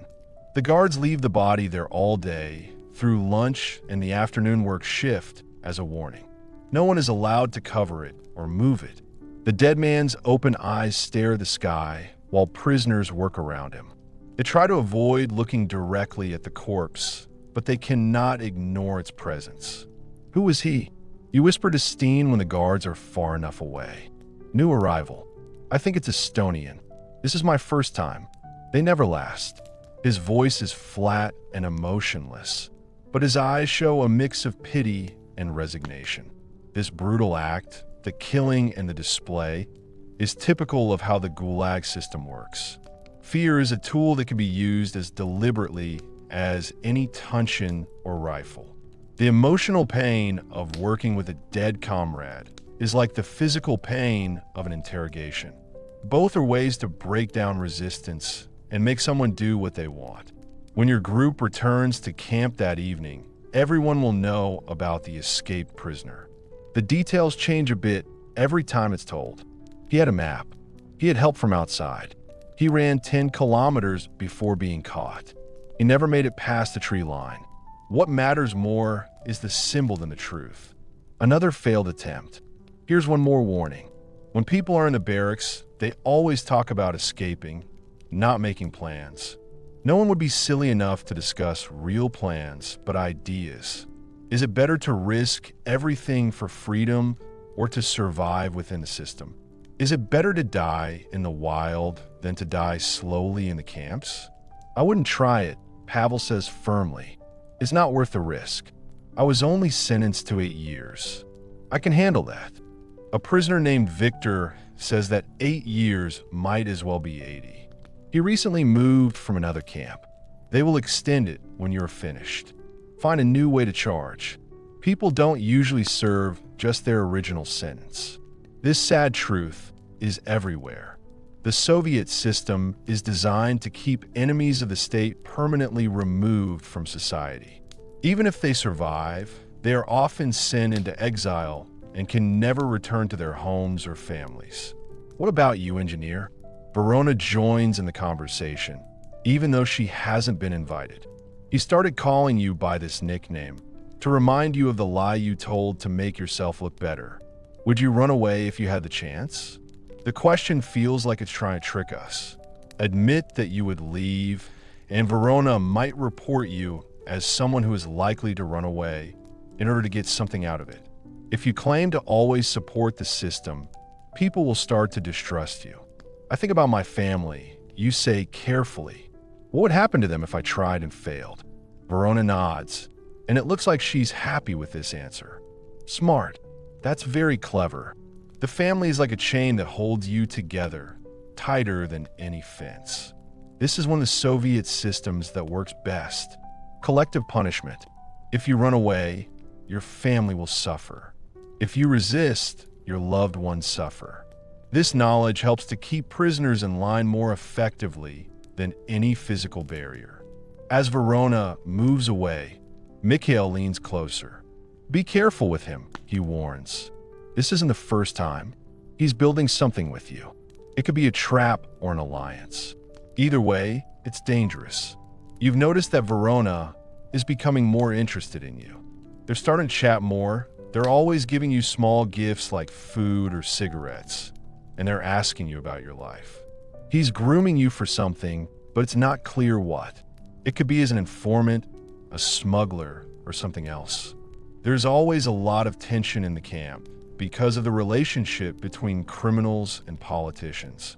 A lot of the underground economy is controlled by criminals who have their own rules and structure.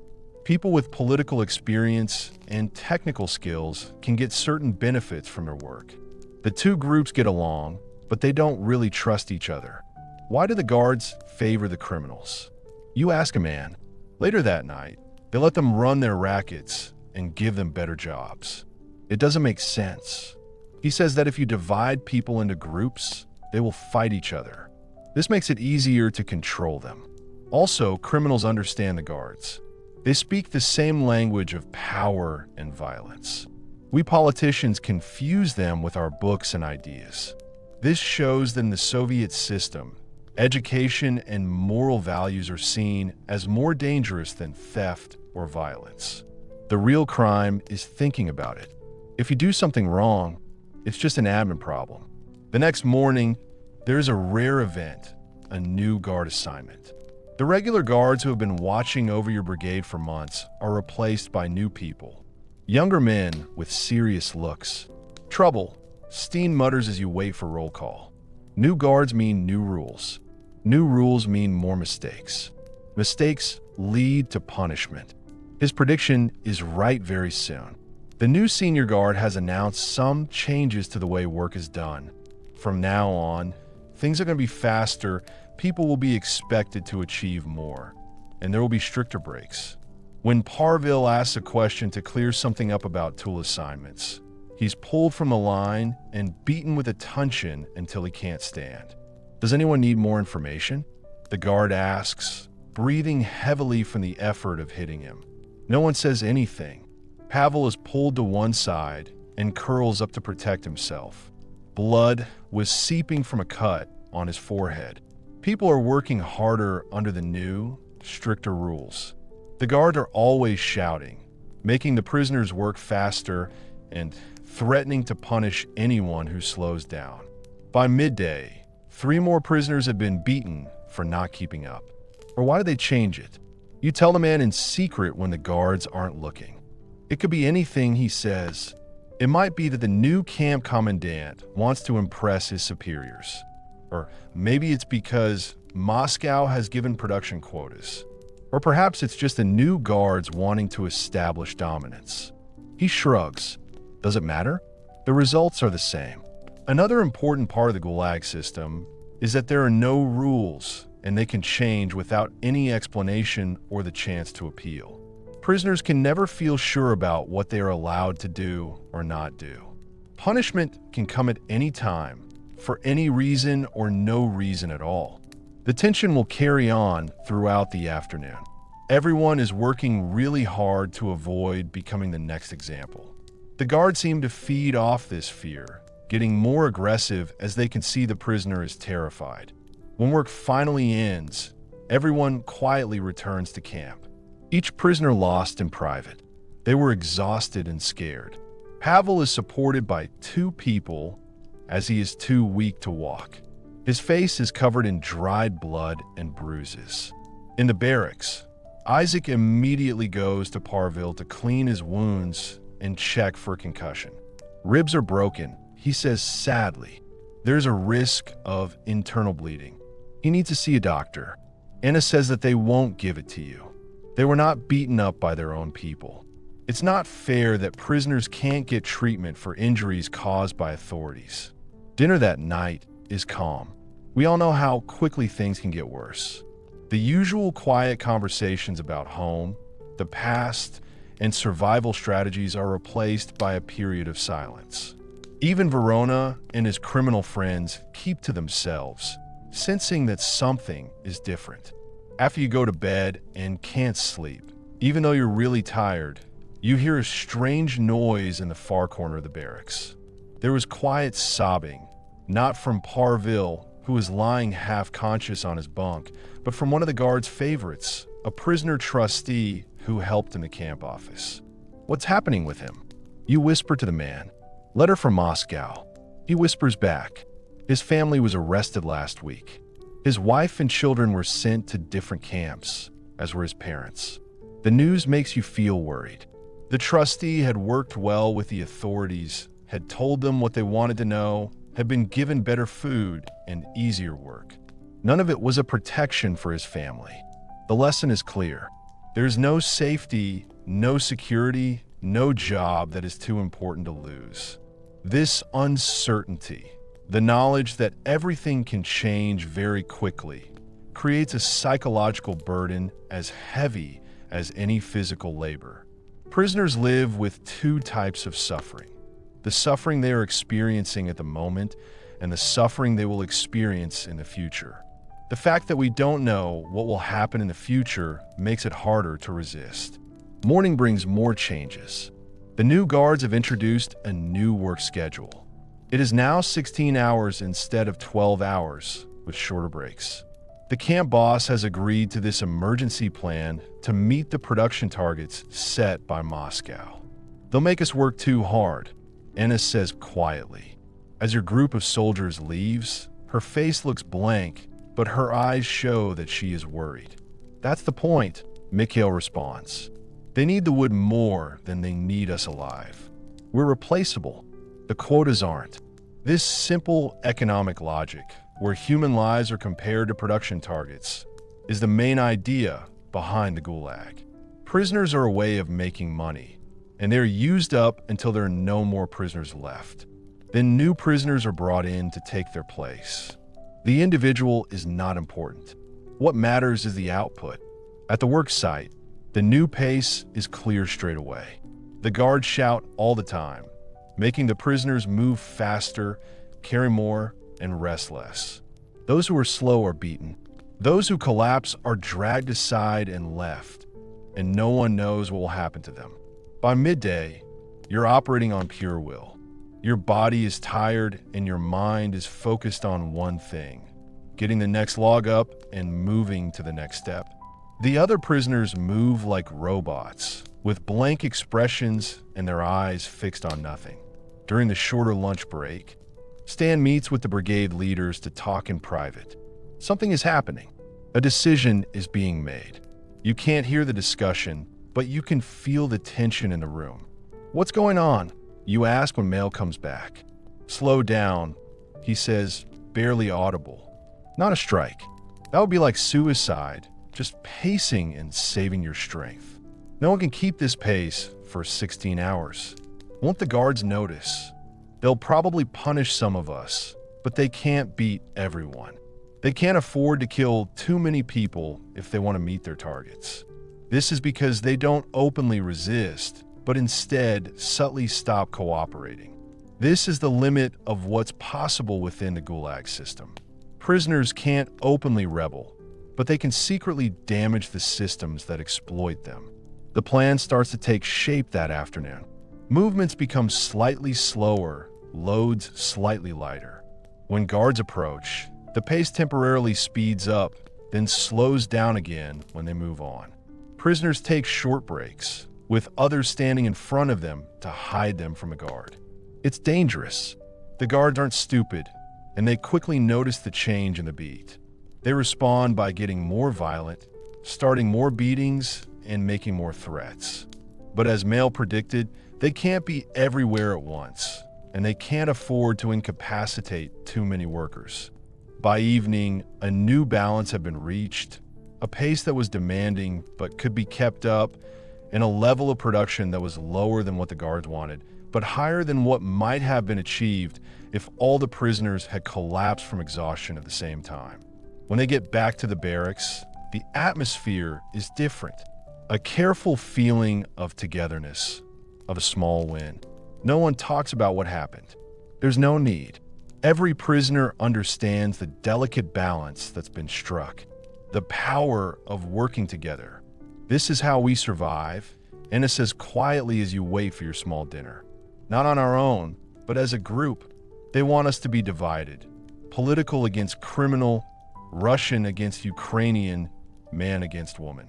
When we fight against that division, we become stronger. This makes it clear that being united is a way of fighting back, and it explains something you've been finding difficult to understand since you arrived. The best way to survive isn't just about thinking of yourself, and it's not just about helping others. It's about finding the right balance between looking after number one and helping others, because sometimes helping others is actually a good thing for yourself. That night, even though your muscles hurt and you are hungry, you think about what happened during the day.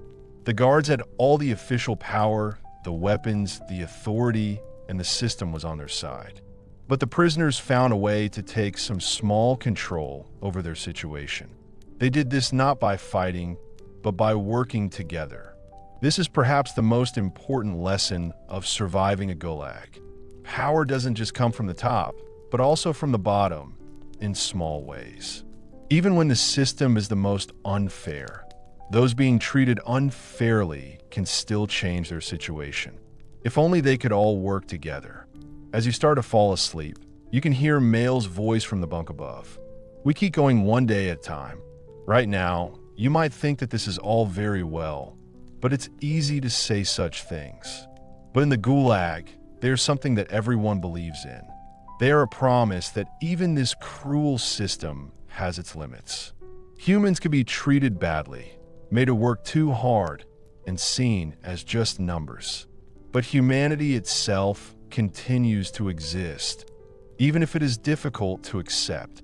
The short, muddy spring is followed by a short summer, which ends suddenly in autumn. Before you fully notice the changing seasons, it starts to snow. Everyone in the camp is gripped by a fear that feels as deep as their bones. You've survived 7 months in the Gulag, but the prisoners who've been there for longer warn you that you haven't seen true hardship yet. Winter is the real test. The season that claims the most lives and breaks the most spirits reveals the true nature of the Soviet penal system. Last winter, 43 people died in our barracks alone, Anna tells you, as you help repair the roof before the heavy snows arrive. Most of the deaths happened in January and February, when the temperature dropped to minus 50 degrees Celsius. The preparations start in early October. In the camp, everything is focused on one thing: surviving the winter.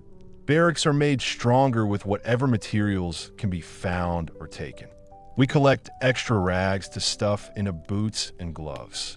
There are small amounts of food hidden away for times when work might be impossible, but rations are still reduced.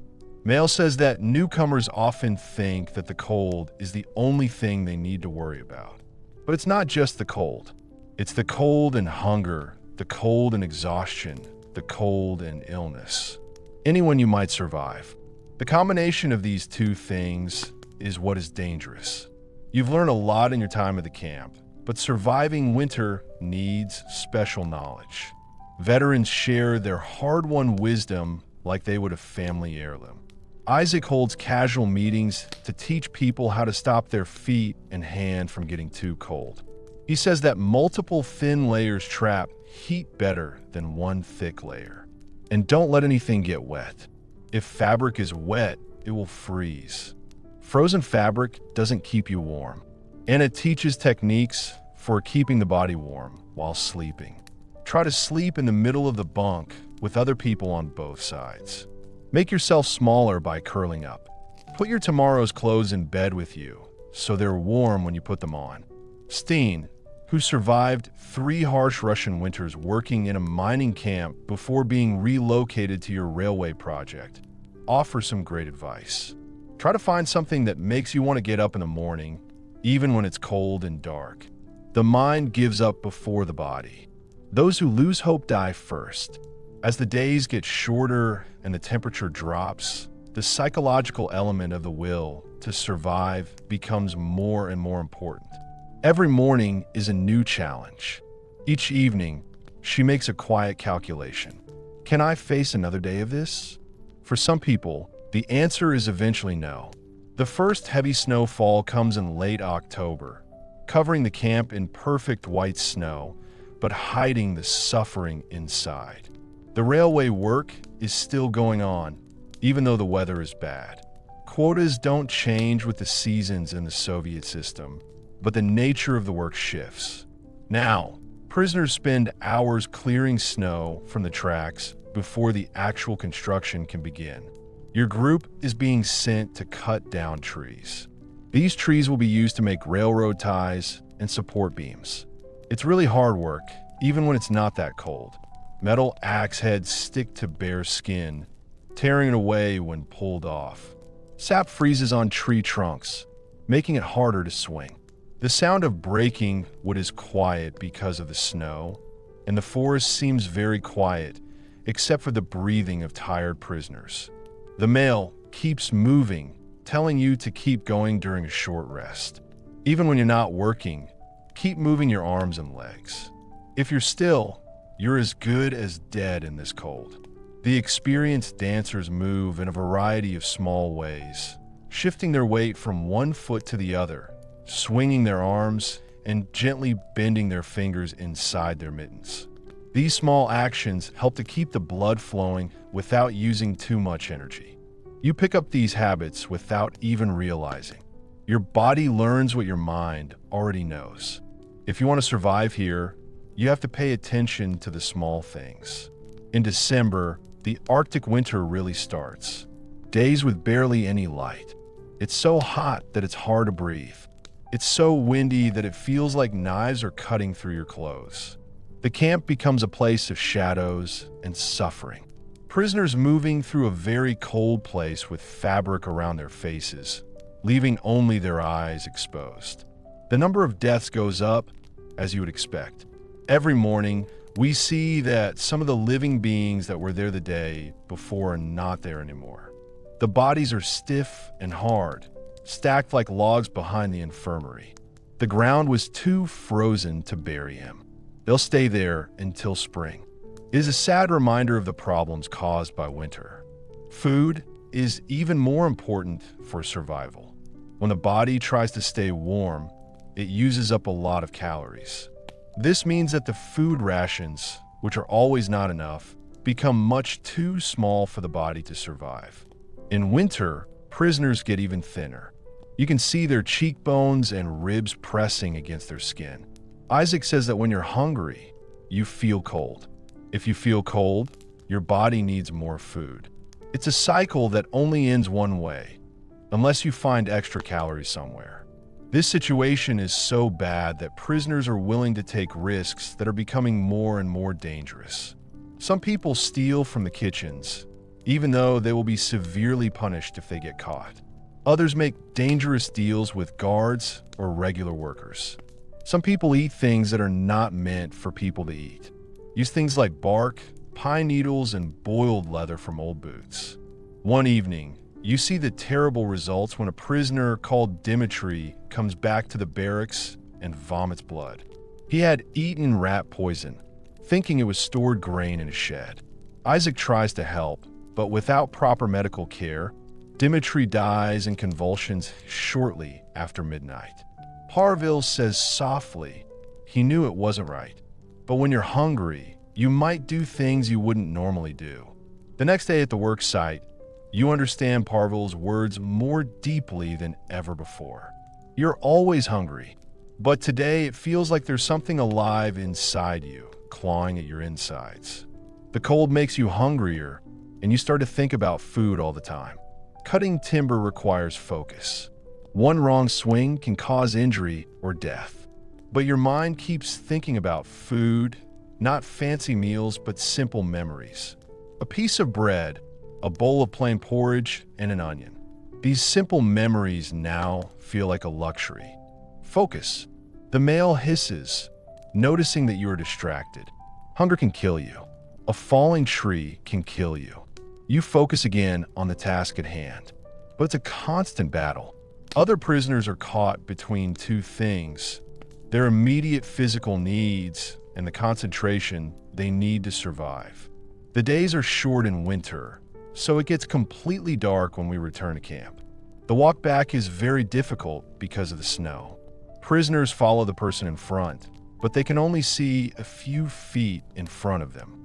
Those who stray from the path, even by a few meters, risk becoming disoriented and freezing to death before they can find their way back. During a particularly brutal storm, Anna advises you to walk in the footsteps of the person ahead of you and count your steps. If you get lost, you can always follow the steps back to where you started. These survival techniques, which have been passed down through generations of prisoners, create a very sad memory of what life was like in prison. The Gulag has existed for a long time. During that time, it has developed its own folklore, traditions, and hard-won wisdom about how to endure the unsurvivable. Even with a small stove, the temperature in the barracks each night is still below freezing. Prisoners sleep fully clothed, huddled together for warmth. And even indoors they breathe so close together that they form small clouds. The wooden walls get smaller in the cold, and gaps in the walls let wind and snow in. People with bunk beds near these gaps fill them with paper rags or other materials to block the cold air. One evening, as you work together to plug a particularly large crack, Steen tells you, They used to make us sleep with the windows open. They called it fresh air therapy, and it was supposed to stop tuberculosis. It's just another way to kill us without using bullets. This casual cruelty where they pretend that it's okay to kill people in horrible conditions because of some fake science is typical of the Soviet system. The goal isn't just to punish. It's an ideological project that pretends to be about rehabilitation and public health. In December, it gets cold, and in January, it gets even colder. It's really hard to work when it's that cold. The tools keep breaking, but the rules about how many people can work in each country have not changed. The guards, who are also suffering in the tough conditions, become more brutal, and they let out their frustration on the prisoners they're supposed to be looking after. One morning, it gets so cold that the boss at the camp has to stop the prisoners from working. He doesn't do this to make sure the prisoners are okay, but because they can't do any work and are damaging the equipment. The announcement is made during the morning roll call on the day itself. Maintenance of barracks only. This break, where they don't have to work outside, should be a relief. Instead, it creates new dangers. If you're less active, your body will burn fewer calories, so you will need to eat less. All prisoners are kept in barracks, which makes things more tense and causes more arguments.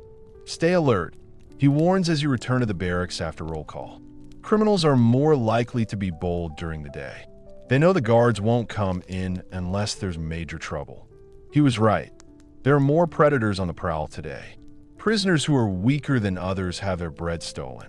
There are small, vicious fights over space near the stove.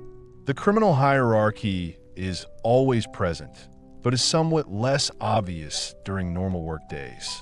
However, it becomes more obvious in smaller spaces. Verona and his colleagues are sitting in the best spot near the stove. They're talking to prisoners one by one. It looks like they're negotiating or paying people back for money they owe. When a young political prisoner refuses Verona's order, two criminals drag him behind a row of bunks. The sounds that follow make it clear what he is being punished for, but no one dares to stop him. Anna says quietly that it's like a system within a system as she watches the behavior in the barracks. Guards control the camp. The criminals are in charge of the barracks. We find a way to survive in the spaces between these layers of oppression.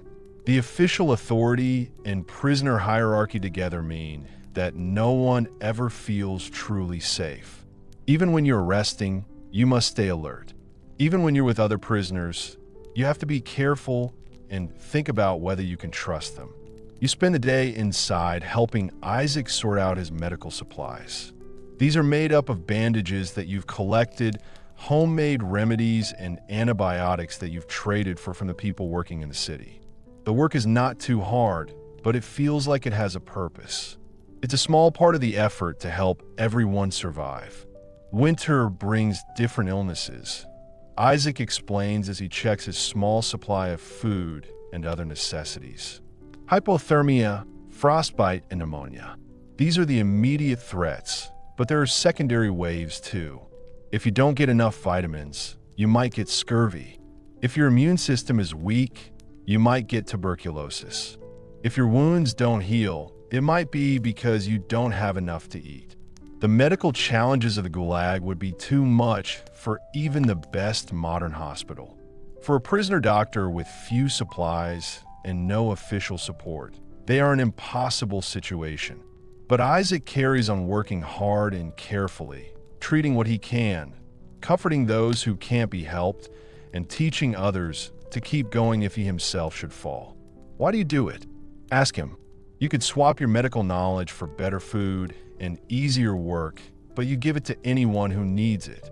Isaac thinks about the question carefully. In Moscow, before they arrested me, I made a promise. The most important thing is to do no harm.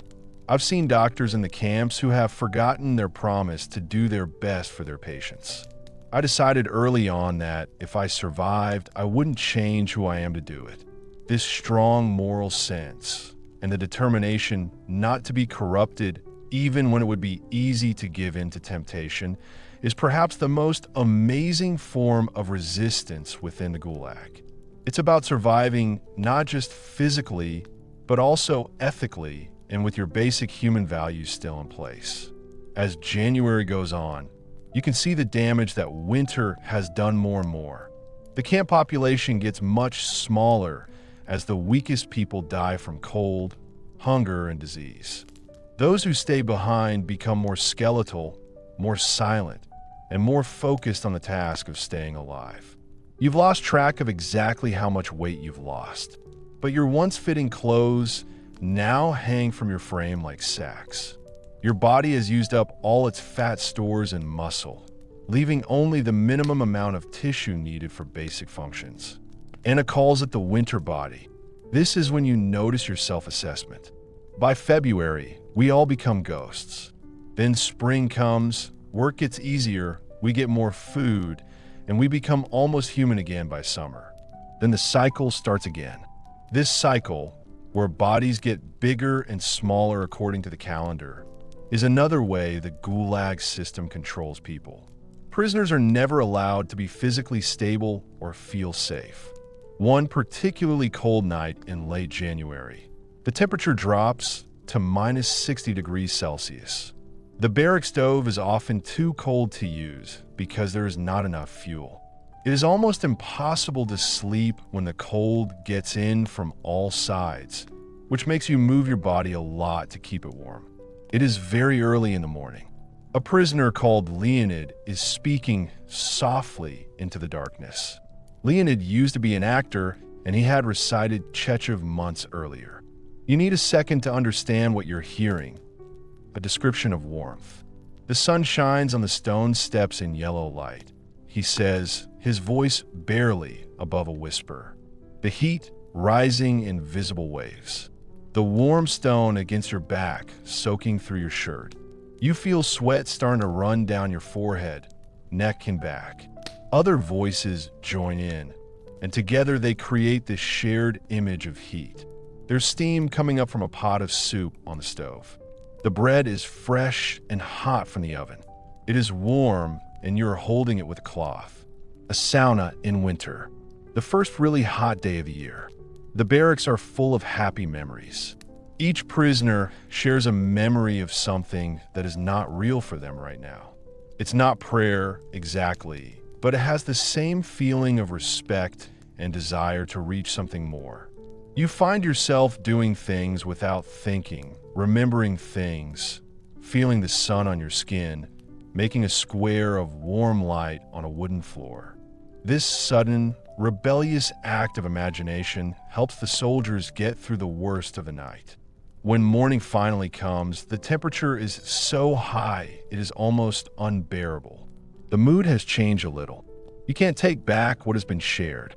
That's how we make it through the winter, he tells you quietly during morning roll call. His breath makes a big cloud in the very cold air. It's not just about having extra clothes and being careful when moving. It's also about sharing memories, stories, and remembering that there are other worlds beyond this one. This mental survival, which involves being able to imagine different ways to deal with your suffering, is as important as any physical technique. People who can't imagine anything beyond the pain of life are often the next to die, no matter how healthy they are. February arrives and brings its own unique cruelty. We know winter is not over yet. The days get longer little by little, and it feels like spring is coming, but it's still far away. This is the month when even people who have been through it before sometimes feel like there is no hope. February takes the most, Anna says one evening, looking around the barracks at the empty beds. January is physically harder, but February cheers you up again. It feels endless. You understand what she means. The cold is more than just a feeling. It's a way of being. It feels like it has always been this way, and it will always be this way. The memory of the warm feeling during that night, when we shared memories, is becoming more distant and more like a dream as time passes. But prisoners still find ways to keep going. Kindnesses, no matter how small, keep on going. sharing food, helping with difficult jobs, and taking care of people who are unwell. Isaac is always busy with his medical rounds. Even though he is getting thin, Steen still organizes work teams to make the most of the work and protect as many people as possible. Even when Mikhail is tired, he still tries to encourage others. These acts of kindness, which went against the Soviet system's brutal calculations, show that people can still act for the greater good despite their own interests. The Gulag was designed to isolate prisoners and turn them against each other in the struggle for scarce resources. But even in this mechanized cruelty, people still find ways to help each other and create a community. One February night, even though you're very tired, you cannot sleep and you think about this problem. The Gulag system was the Soviet state's most extreme effort to break people, reducing them to nothing more than labor units to be used and then thrown away. But even in the system designed to treat people like objects, you have seen many moments of great kindness. Isaac treats the sick, but it uses up a lot of his energy. Anna shared her bread with new people even though she was hungry herself. Males teach each other survival techniques that could lead to competition for limited resources. Steen is organizing work teams to protect the people who need it most. Even the thought of warmth on that coldest night. A group of people who are starving and freezing choose to help each other survive by sharing memories. These acts are not popular. You see not the dramatic resistance of escape attempts or sabotage, but the quiet, stubborn determination to stay human in a system that is designed to make that impossible. Maybe the most important thing is to not let the Gulag change you. As you drift off to sleep, your last conscious thought is about warmth. It's not the physical warmth, which is long gone, but the warmth of human connection that somehow lasts even here, in the coldest place on earth. You are warm and well-fed in your comfortable bed right now. So, such thoughts might seem like nothing more than philosophical musings. But in the harsh reality of the Gulag, they are a lifeline. Sometimes, it's the difference between giving up and staying alive. March arrives, and we start to get a sense that spring is on its way. The very cold weather of winter slowly becomes less cold, but the cold of the new year is still very harsh.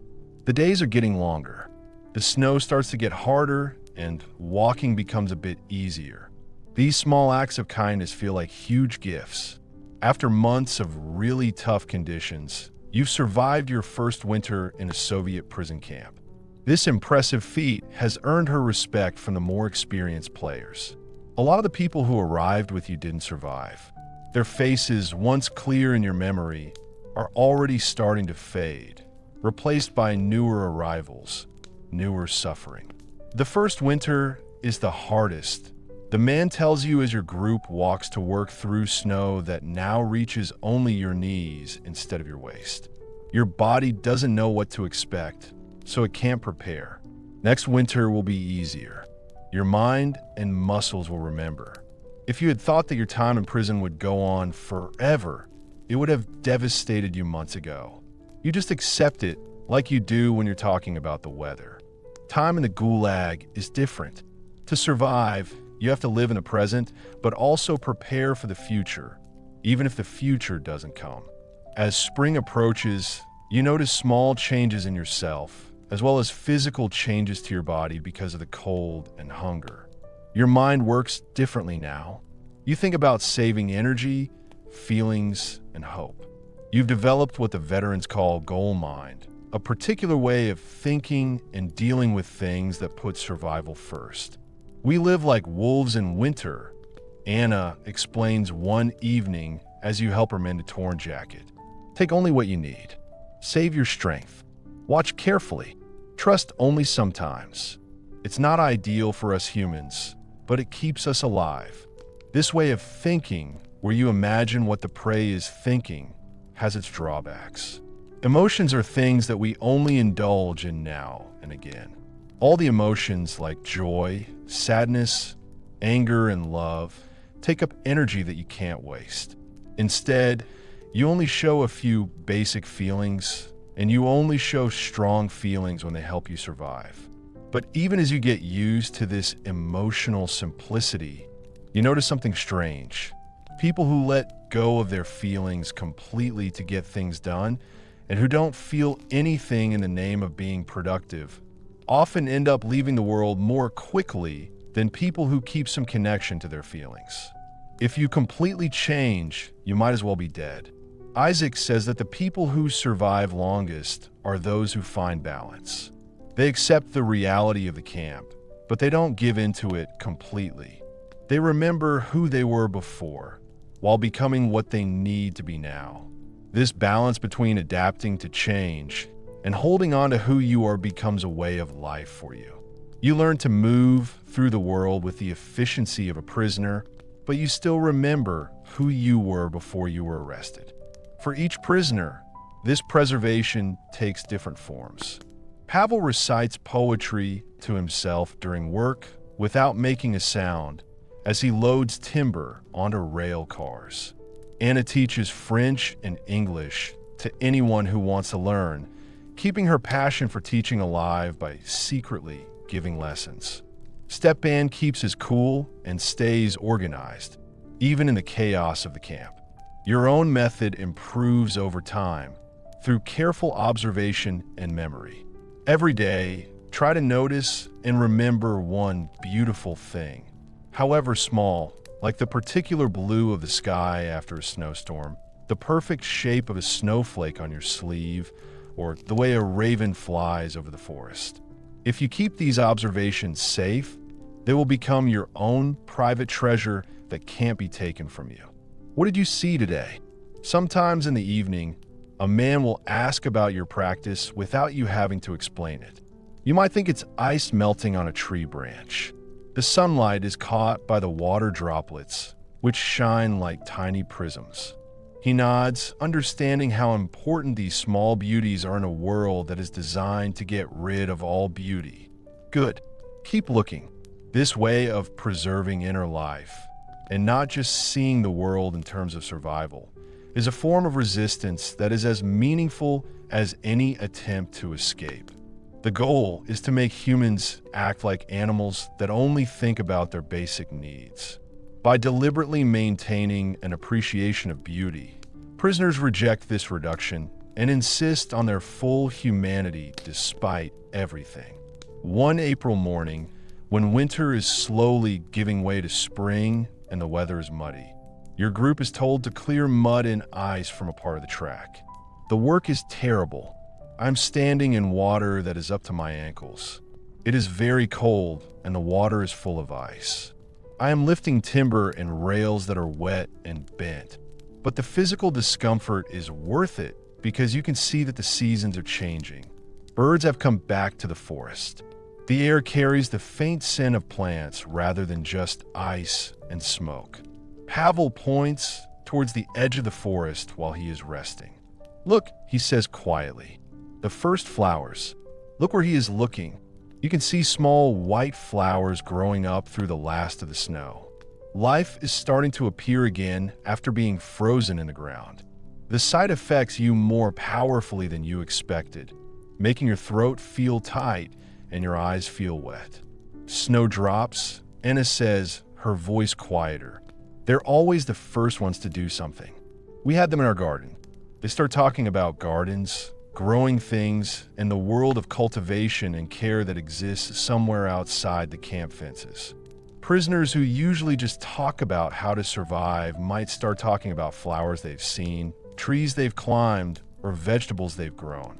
For a few precious minutes, the gulag recedes, and there are simply humans sharing memories of life. A guard shouts, and everyone quickly goes back to work. But something has changed. Some small spark has been kindled. That evening in the barracks, they're still talking. Someone has found a piece of paper and a pencil. The prisoners take turns drawing plants they remember. They compete to see who could draw the most detailed pictures of roses, tomatoes, and apple trees. Verona makes a sarcastic comment as he walks past the drawing session. saying that they will be planting gardens in the compound next. But even though he seems unhappy, he looks interested in the sketches. This celebration of growing things and this way of remembering life beyond just survival spreads through the barracks over the next few days. It can show itself in different ways. Stories of farms and gardens, plans for what people will plant when they return home, and even a few people trying to look after scraggly weeds found growing between barracks as if they were precious house flowers. The guards are confused and suspicious. It doesn't fit into any category that they understand. It's not about fighting back, making a plan to escape, or being a criminal. It's just prisoners who are interested in plants. Some guards make fun of this. Others ignore it. Some people, remembering their own gardens back home, seem almost sad when they hear the conversations. They don't understand, says Mikhail, as he watches a guard kick a carefully protected weed growing near the barrack steps. To care for something that grows. It's the opposite of everything the camp stands for. The camp is destroyed. Growth creates. Even thinking about creation is dangerous to them. This understanding that simply growing life is at odds with the goal of the Gulg makes something you felt but couldn't explain clear. The system works by making prisoners think that they are only useful until they die. Any reminder of a new start, of a future where people are not exploited, goes against this basic idea. When spring comes, the camp changes. Work quotas increase with the longer daylight hours, but the lack of cold makes work slightly easier. The food supply is still not enough, but the first wild plants are a welcome addition to the diet of those who are willing to risk being punished by foraging during work details. Isaac starts a secret project to teach prisoners about edible plants. He teaches them to identify which spring plants are safe to eat. He explains that dandelion leaves have vitamins. Pine needles can stop you getting scurvy. Birch sap gives energy. This knowledge spreads quickly, passed between work groups through the camp's invisible communication network. Soon, many prisoners are secretly gathering and eating whatever edible plants they can find, using them to supplement their starvation rations. The guards, realizing what's happening, respond with brutality. Anyone caught foraging is beaten, and the whole brigade is given less food if it is suspected that they have been gathering plants. But they can't be everywhere at once, and hunger makes people want to keep taking risks. Every day, there's a fight between prisoners' needs and guards' control. This happens in the prison and on the work sites. One day at the end of May, almost a year after you arrived at the camp, something strange happens. There's a prisoner in your barracks. His name is Fodor, and he's a quiet man who rarely speaks. He produces a small, crude musical instrument from a hidden place. It is made from wood and wire. In a short time between dinner and going to bed, he starts to play. The tune is simple. The sound is thin and not perfect, but the effect on the barracks is immediate and strong. The conversation stops. People look better after they have done a task. People sit still as the music plays. For most prisoners, it's the first music they've heard in years. The emotional impact is almost overwhelming. I felt too much after not feeling anything for a long time. Some people cry openly, while others close their eyes and are taken back to memories of concerts, dance halls, and family gatherings. Even the prisoners who have committed crimes listen quietly, which is unusual for them. Theodore plays for about 15 minutes before a guard, who has noticed that something is wrong because it is so quiet, investigates. The instrument is taken away, and Fodor is beaten and taken away for punishment. But the damage has been done, or the miracle has happened. It depends how you look at it. Music has only been there for a short time, but it will still be remembered. Where did he get the materials? You ask the man later, still feeling shocked by what happened. How did he build it without anyone seeing? People find ways to do things. The man says that being human means being able to create things.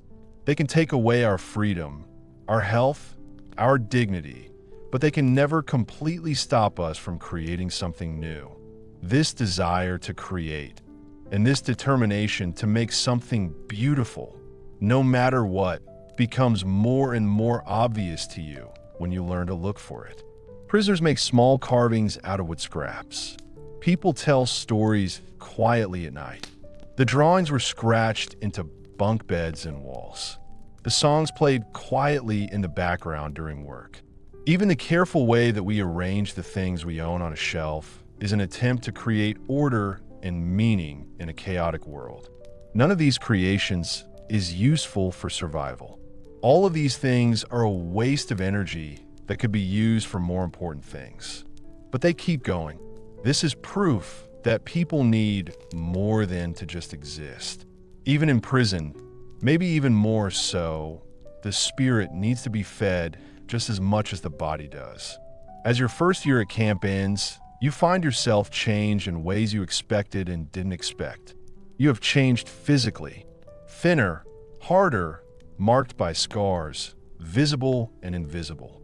Your hands, which used to be soft and used to do intellectual work, are now rough and can do physical work that you would have thought impossible. Your body has learned to cope with not eating enough, not resting properly, and always being needed. Mentally, the changes are more significant. You're constantly on the lookout, like a prey animal on the lookout for threats. You've learned to calculate every action based on how much energy it takes, how important it is, and how useful it is for survival. You got to know everyone at the camp, knowing when to help others, when to step back, when to stand your ground, and when to go along with what someone else wants. But the most important changes are in how you see people. You now understand that people can be cruel, but they also have a strong need to be treated with respect. You've seen guards beat prisoners to death for small mistakes. Prisoners betray friends for a bit of extra bread. Systems designed to make as much money as possible from as little investment. But you've also seen prisoners share their last food with the dying.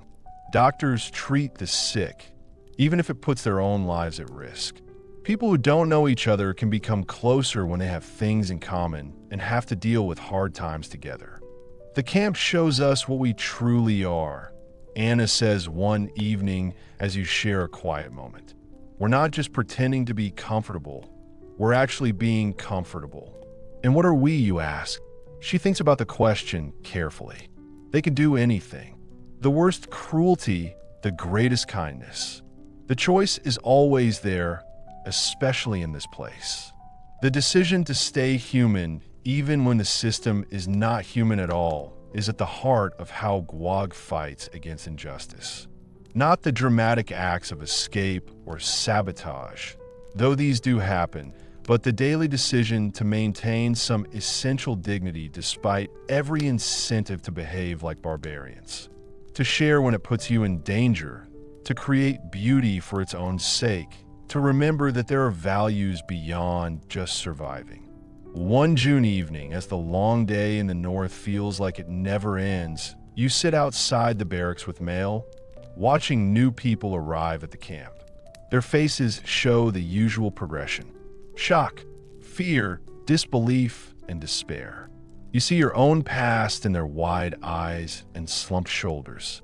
They look so lost. You can comment on it. Was I like that? Everyone is. The man says, the smart ones get lost for a little while. Take time to understand before adapting. The people who think they understand immediately are usually the first to die. You watch the new prisoners being processed. It's the same routine you experienced a year ago, but now you see it differently.